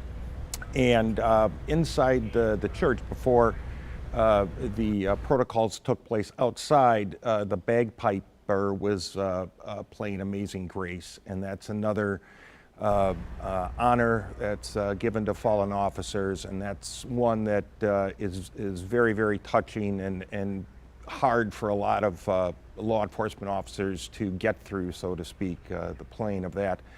The rendering of the honors, I thought Officer McCrae, when the officers out there were called to attention, he stood up, and I know he's in a great deal of pain, but he certainly wasn't having any of that, and he stood up and paid his salute to his fallen comrade, his fallen brother officer, and a friend, no less. I think those were a couple things, at least, that I keyed in on, as well as the dispatch calling squad 2253 for the last time. There's something about the bagpipe, Steve, that turns Amazing Grace, which is a song full of such joy, yes, into such a sad song. Yes. Just hearing it played on the pipes like that. Steve, I want to ask you about Officer McCrae, Kendall Corder's partner. We've been through this now enough where I'm worried about the partners of these guys. You know, they go back and they continue to do the job. What does this do to those who survive an incident like this? I can only imagine the tremendous amount of survivor's guilt and why me type of thing. I know that Officer McCrae is going to be able to reach out to support groups from not only fellow officers, but also support groups from within the Milwaukee Police Department, because this is just something incredible that I can't even comment on intelligently, if you will, because I just can't imagine the pain that he must be feeling right now. The strength he must have and the support he must have around him to be able to go on. Well, I think during the funeral too, we heard several references to how thankful they are that he is okay and that they are there for him as well. You know that the other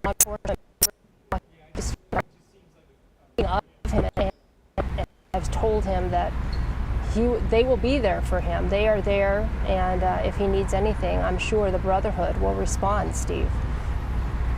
And I just wanted to add one other thing, Susan and Steve, the fact that Chief Norman, after presenting the flag to the family, as he was walking back to his post, he paused and saluted Officer McCrae, which I thought was very compelling. It struck us as well. Yeah. That moment with the flag draped coffin and just, that just gets me every time too. The care in which the flag is folded, and then the ceremony of giving it to a loved one. It just gets you in the heart. Again, we're in one of those in-between times right now where one very moving part of this day has ended, and we're getting everybody in place for the next part of it to begin. The next thing we will see is the procession. Motorcycles will lead the way along with Milwaukee police as the hearse carrying Kendall Corder's casket leaves Elmbrook Church and takes one last drive about 9 miles from here to Wisconsin Memorial Park. He will be buried there tonight in a private ceremony with just those closest to him. And we are now waiting for that to begin as everybody makes their way to their vehicles. And I know so many people do want to pay their respects, so just going over the route again, they will leave the parking lot and take a left going north on Barker Road, and they will follow Barker Road until it hits Capitol Drive, and then they will head east on Capitol Drive until they reach Wisconsin Memorial Park. And so there are several locations along that 9-mile route where, if you would like to, you can go to and pay your respects as the procession makes its way past that location. And this is a look at the it's almost a 4-lane street going into Elmbrook Church. This is such a large facility here, and it's kind of them to make it available for events like this. You see the giant flag, though, that will hang over the procession as it leaves Elmbrook shortly.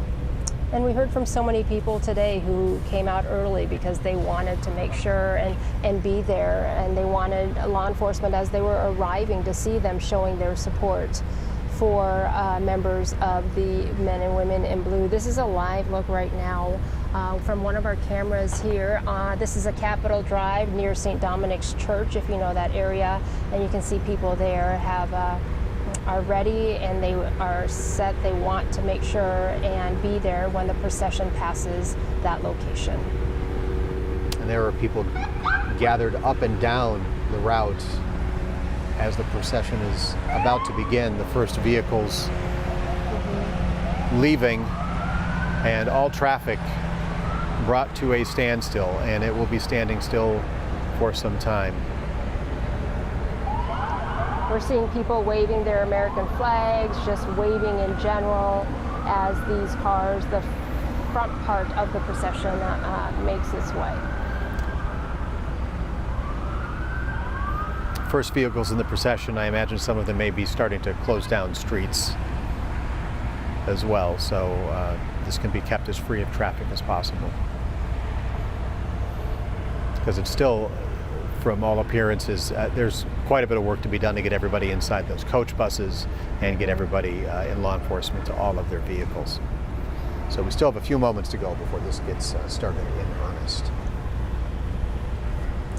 Brookfield police were estimating that roads might be impacted for perhaps an hour to an hour and a half. So just for your information, if this is in your area of travel, so you know what is happening. This is the procession for Milwaukee police officer Kendall Corder, who died in the line of duty. His end of watch, June 29th. Again, we see this first wave of vehicles making their way.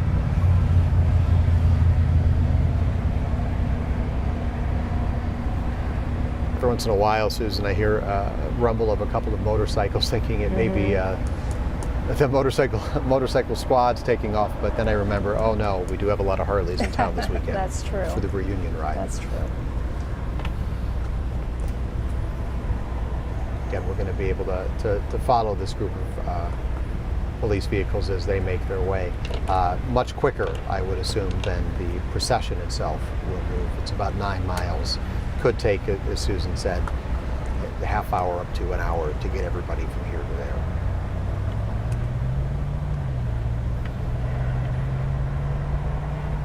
Were we able to check in with anyone along the route? This is another look at the parking lot outside Elmbrook Church. You can see that it has dissipated greatly as the front part of that procession started to make its way down Barker Road. And the crowd behind us too, we are actually across the street, across Barker Road from Elmbrook Church. And the crowd down lining the sidewalks here certainly has grown in the last 5 minutes or so as people have come out awaiting the hearse carrying the casket of Officer Corder. so that they are here to pay their respects. Our Jenna Ray is along the route and joins us live now. You're along Barker Road, Jenna. That's right, Susan. We have been here on Barker Road for several hours and the crowd keeps growing. I'm going to step out so you can see behind me. Neighbors from across the area have come out to watch this procession as it makes its way down Barker Road. A lot of kids here with signs, the thin blue line, one sign that says "I love MPD," a lot of American flags. And I talked with some parents here earlier who talked about the importance of having their kids out here to see something like this, to support their local law enforcement, to support the community. We've got some cars coming right now.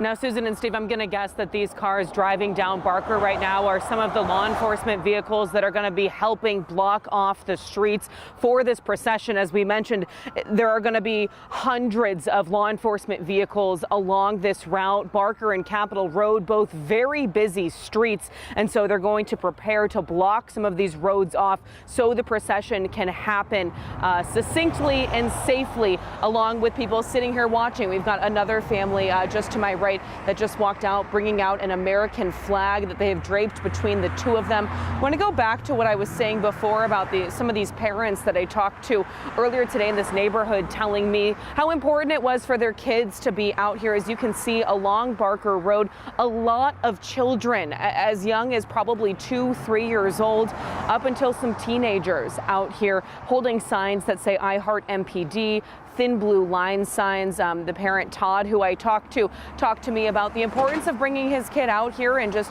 wanting to show support for officers. He said, you know, it doesn't matter that we live in Brookfield, 15, 20 miles away from Milwaukee. We're all one community here in southeast Wisconsin. So you can feel the support here. You can feel the somberness from neighbors, you know, standing here wanting to support Officer Kendall Corder and his family, and of course the Milwaukee Police Department as they go through this very, very difficult day.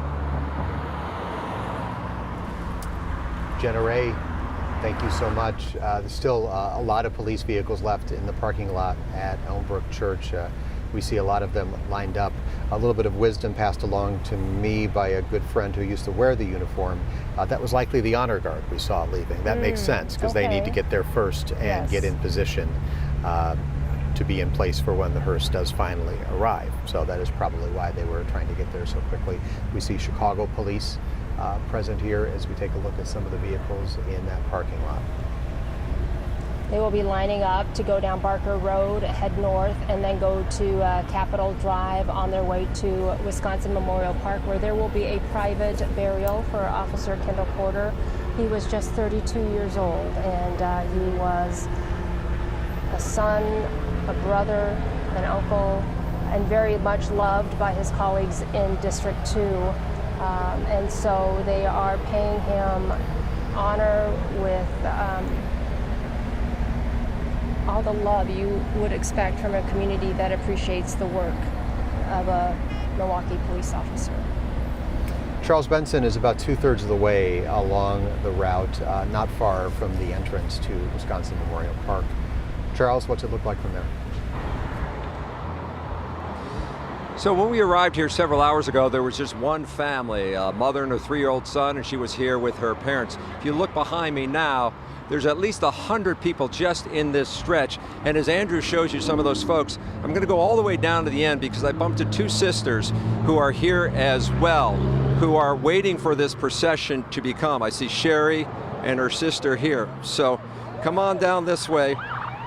Now these cars, these are cars that are just the advance cars. This is not the procession, but these are the advance cars that we're seeing heading east on Capitol. So Sherry, this is not the procession yet, so I'll stop when that does happen. This is the cars that will be moving ahead. So give me a sense. I know you're here with your sister. You've got these signs up in support of Milwaukee police. Why are you here? Because every day these guys get up and protect strangers, and it just touches my heart to know that first responders, they serve at their heart. They don't know who they're protecting, but they go out and they do it every day. You're a law enforcement family? Yes, I have a niece and a nephew who serve, and they couldn't be prouder to do it. So why this moment? Why here? You've got these signs. You're obviously a strong supporter of Milwaukee police and police in general. I am, and I'm a member of St. Dominic Catholic Church. This is your church, which they're having a church festival here right now, and everything will be put on pause once that procession comes through. Right, because we believe in the sanctity of life, and they're passing out flags. Hold on for a second. Hold on, because this is Michael, and these are the flags that you're passing out to everybody here. Right. We just thought it was a good way of showing our support and honor for Officer Corder and the entire team. Yeah. So you've got all these flags. You're handing them out now. I just wanted to mention that the church festival will go on pause. She would like one of those flags right there. I'll let you continue with that important duty. I'm going to go talk to your sister now. Can you step out a little bit more so we can see you in front of the camera here? Come this way. Don't be shy. Yeah, I don't want you guys to go on the street though. So can you see them down there? So I know I just talked to your sister. Your name again? Chris. Chris, I should have remembered that. That's okay. You're all out here for Officer Corder, but police as well. Right. All first responders, really. These are people who care, who put themselves out there, whatever their first responder task is. And they do it with their heart and their soul, no matter how people treat them, no matter what conditions are, for the greater good. And there's no greater cause than us as a community, right? Thank you for sharing those comments and for all of you being here. That's Chris and Sherry. As I mentioned, Steve and Susan, about 100 other folks out here. Megan is just down the road from us, just outside the cemetery, which is where the final resting place will be for Officer Corder. Megan, what do you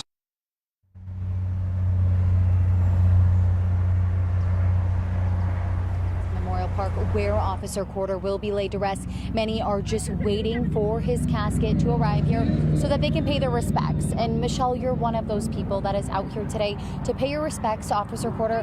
Why else are you here today? Well, I have a special place in my heart for Mr. Corder. I have a son, I have two sons, one's age 30 and one's 35, and they could have easily taken that career. And even though you know, you want the best for your children. Some careers you just are skeptical about, and so I just feel really, you know, sad for the family, you know, that they have to experience this. Yeah. So I just wanted to be here to kind of share in some of the, you know, take up some of that grief that they have for their family. Seeing so many people out here wanting to pay their respects and show their love and appreciation for law enforcement, what does that mean to you? Well, I think it's very important because even if you don't think you need the police, you know, you want to be safe, and they're here to provide safety for all of us. So I just think that it's our duty to help support the police officers. Something special you just said that almost it brought a tear to my eyes. You said you're sharing the grief with the family. Have you been praying for them? What does that look like?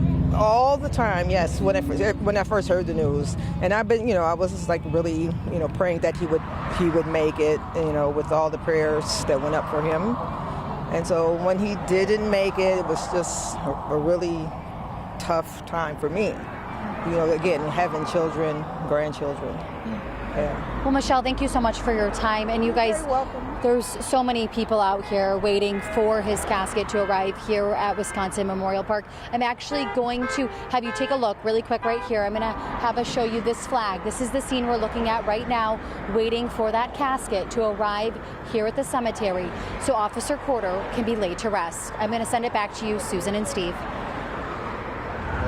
All right, Megan, thank you. And perfect timing here because we are starting to see the motorcycles make their way out of the parking lot and onto Barker Road as the start of the procession.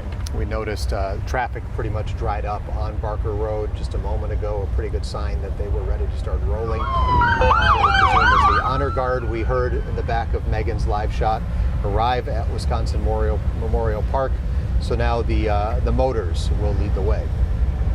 And this is quite the scene here as you see the lights on and sirens going at times as well.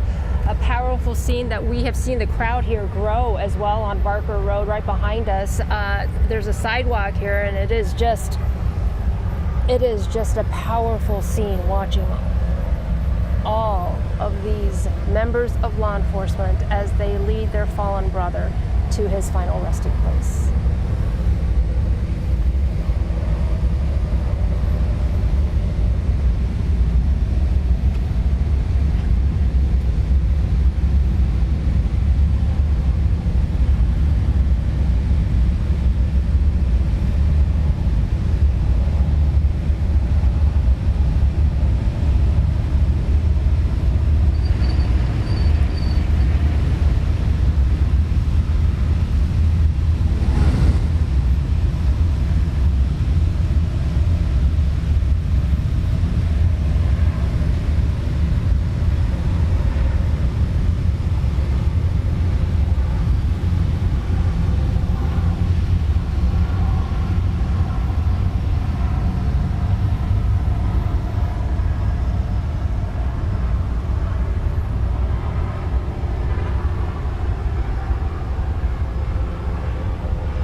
Confidence monitor froze. It's frozen.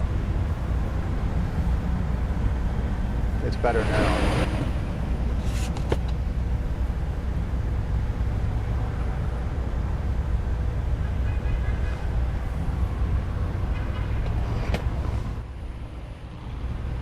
We have cameras along the procession route as it begins heading from here to Wisconsin Memorial Park. We'll be able to show you the path that it's taking.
So we're seeing the procession starting to come through here on Barker Road. All of these Milwaukee police officers on motorcycles asking cars to stop. They're about to ask all these cars down Barker to stop coming through as Officer Corder's body is brought through.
Ben Jordan, we're along Barker Road as the procession heads north.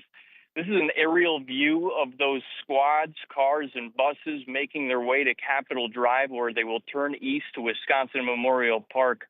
The road here is blocked off, a lot of cars lined up, many people with their heads outside of the windows taking a look at what is to come. This is the halfway point of a 9-mile route. A steady stream of vehicles, flashing lights and sirens along the way, full of MPD officers, as well as those from nearby police departments and others coming from out of state to honor Officer Corder. The Waukesha County Sheriff's Office, as I said, has blocked off these roads to make sure no one approaches this procession. What you can't see from the air as we focus on the procession are the people here lining the streets to pay their respects. Many are holding American flags. Some are wearing shirts with a thin blue line across the American flag to honor all law enforcement and the dangers they face while on duty. I spoke with many of them earlier, some bringing their children to show them the importance of respecting officers. They came from areas like Waukesha, Sussex, and here in Brookfield, to name a few. Some say it's impossible to hold back tears while thinking about the grieving officers as well as Officer Corder's family. Some also told me this line of duty death leaves them sad and angry. Officer Corder was 32 years old. He served as a District 2 officer with MPD. The motorcycles are now making their way to Capitol Drive, leading off this procession. You can see the lights. It's just a breathtaking view as it approaches Capitol Drive to make that turn at the halfway point here of the procession.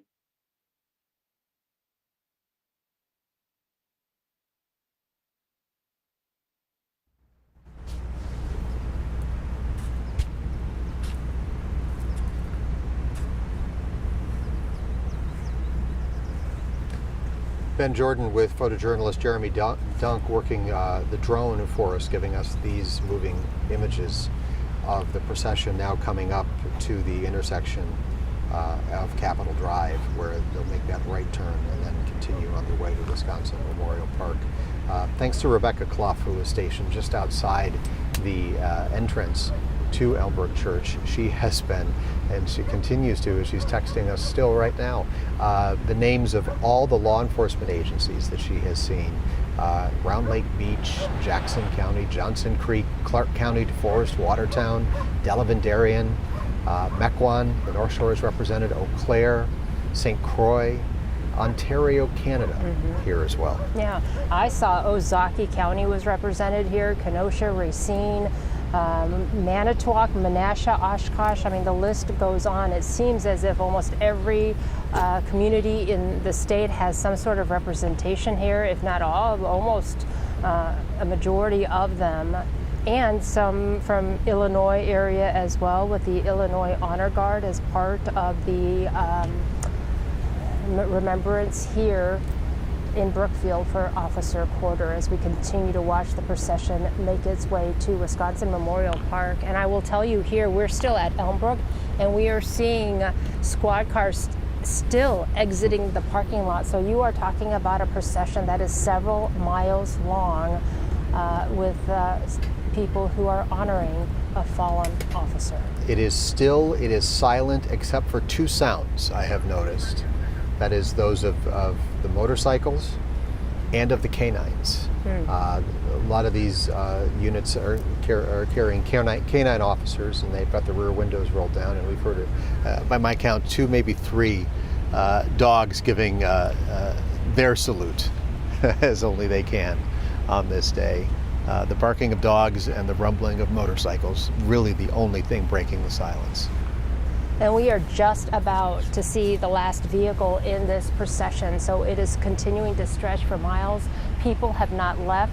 They are waving their flags. They're waving to members of law enforcement in their vehicles as they pass, and law enforcement waving back, showing their appreciation for people coming out to honor their fallen brother with the Milwaukee Police Department. It is a 9-mile route from here to Wisconsin Memorial Park, and the head of the procession right now is probably about 6.5, 7 miles from us, and the final vehicles are just now leaving the church parking lot. So this, all said and done, will be a procession about 7 miles long.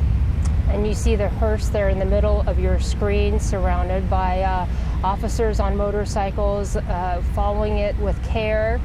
It is quite the scene to see these red and blue lights flashing as dozens and dozens of vehicles make this momentous drive from here at Elmbrook Church to Wisconsin Memorial Park.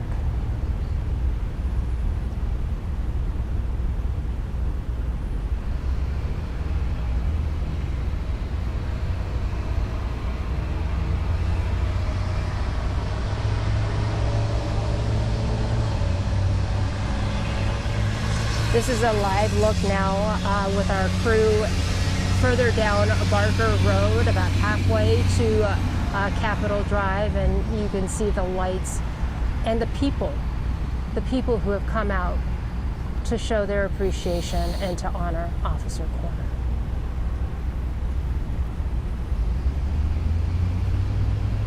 The next crew we have stationed at the head of this procession is Charles Benson.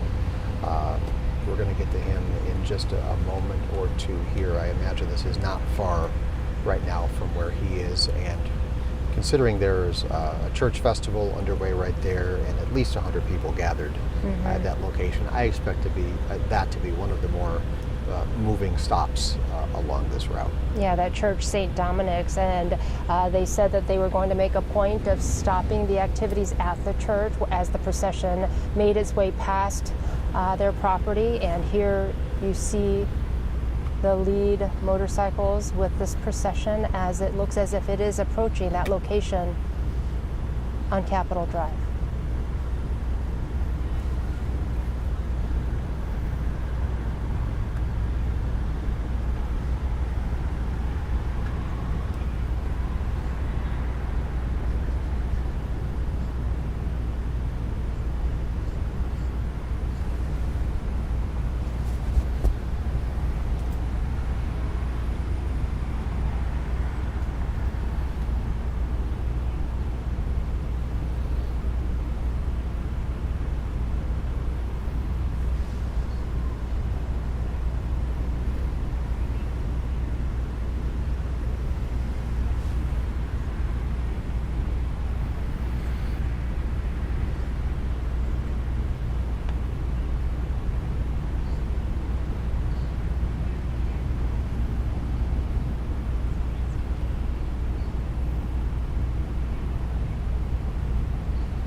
This is a live picture outside St. Dominic's Church where they paused festivities as the procession made its way past their church location because they have a festival going on. And you can see those flags there in the shots that people are carrying and waving. And the church handed those out to its members as a way to show their respect for the fallen officer. And here at our location, outside Elmbrook Church, it is eerily quiet now. Still. The last vehicle with the procession has left.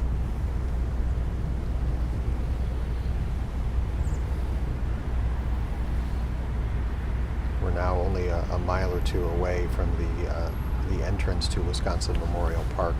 We're not going to be able to show you the events inside the cemetery that is private for members of law enforcement and Kendall Corder's family. But we will follow this procession to the gates of Wisconsin Memorial Park. Megan Lee is our reporter there. We'll check in with her shortly as this continues down the way. But what a sight a church festival coming to a full stop as this procession rolled past. I was just going to say, you know, we've seen people on the sidewalks at the side of the road there to watch the procession, and it's just filled with so much emotion. Those members outside the church at St. Dominic's, you could see them wiping away tears as the procession made its way past. It is a powerful scene. Others we have seen waving flags, waving to the officers to make sure that they know they are here for them, and they want to honor Officer Kendall Corder and his ultimate sacrifice to his community.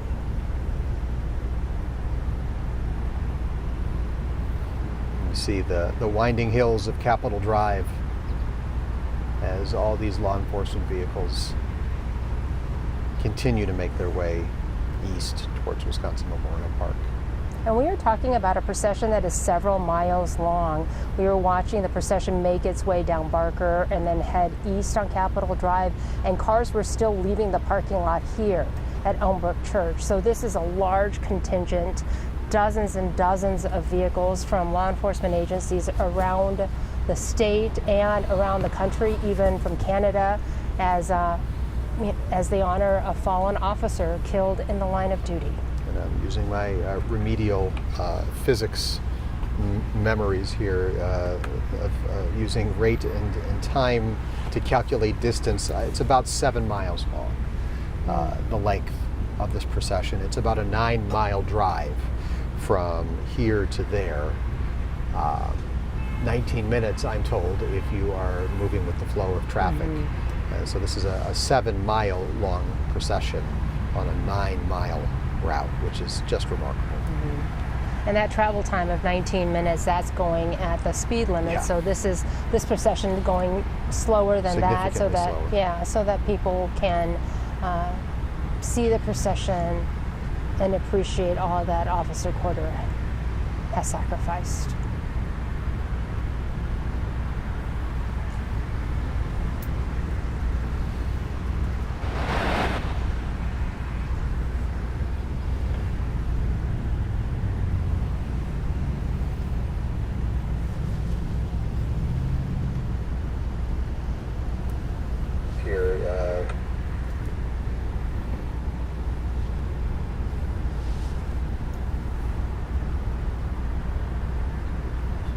Our drone near the turn onto Capitol Drive.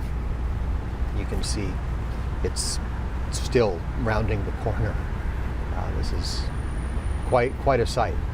Again, law enforcement from across this country and from another country, Ontario, Canada, represented here as well.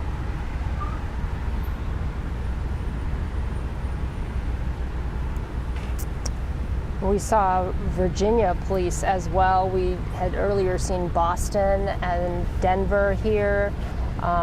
So Ontario, Canada police are here. And then law enforcement from throughout Wisconsin, Horicon, Cottage Grove, UW Parkside, Dane County, State Capitol Police, Sawyer County. So from all corners of the state.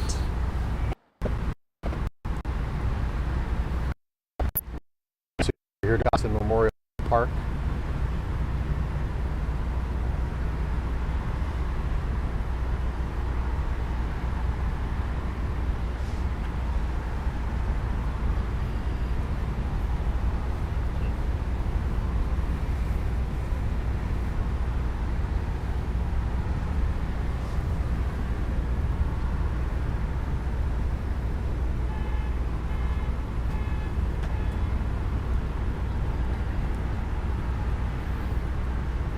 This is a camera, I believe this is our mast camera, right at 133rd and Capitol, giving us that long look down Capitol Drive as the procession comes its way. You see the lead motorcycles there, and then that larger group of motorcycles immediately in front of the hearse. So it is now minutes away from the gates to Wisconsin Memorial Park. Wisconsin Memorial Park, the service there, the burial will be a private event with family and close friends. so we will not be able to show that. But we will stay on the air here as we continue our special live coverage of the funeral and procession. Remembering Officer Kendall Corder, we are continuing our special coverage until the procession arrives at Wisconsin Memorial Park, which many of you know there on Capitol Drive. It's been in existence for almost 100 years and is home to many famous people here in Wisconsin. And it's been the site of many law enforcement funerals, sadly, over the past few years, as we've watched a number of processions go that route through the gates of Wisconsin Memorial Park to bring these public servants to their final resting places. And again, our mass camera showing us just how long this line of vehicles is. It is remarkable. I mean, it's always remarkable to see Capitol Drive, how it kind of wends and waves into the distance. But just seeing those lights going on virtually forever to the horizon is quite the sight to see. And we're seeing a lot of people come out to show their support as well, lining Capitol Drive, lining Barker Road, making sure that they are there to show their respects in any way, really, that they can.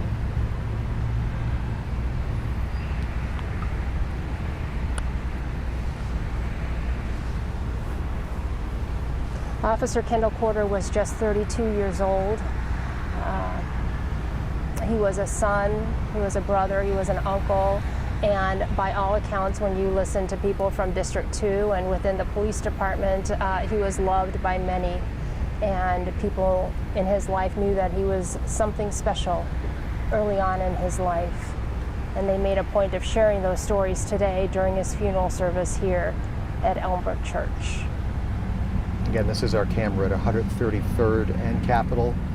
Right outside Wisconsin Memorial Park, you see that large contingent of motorcycles coming up now as we take our camera now from the ground. Let's listen in.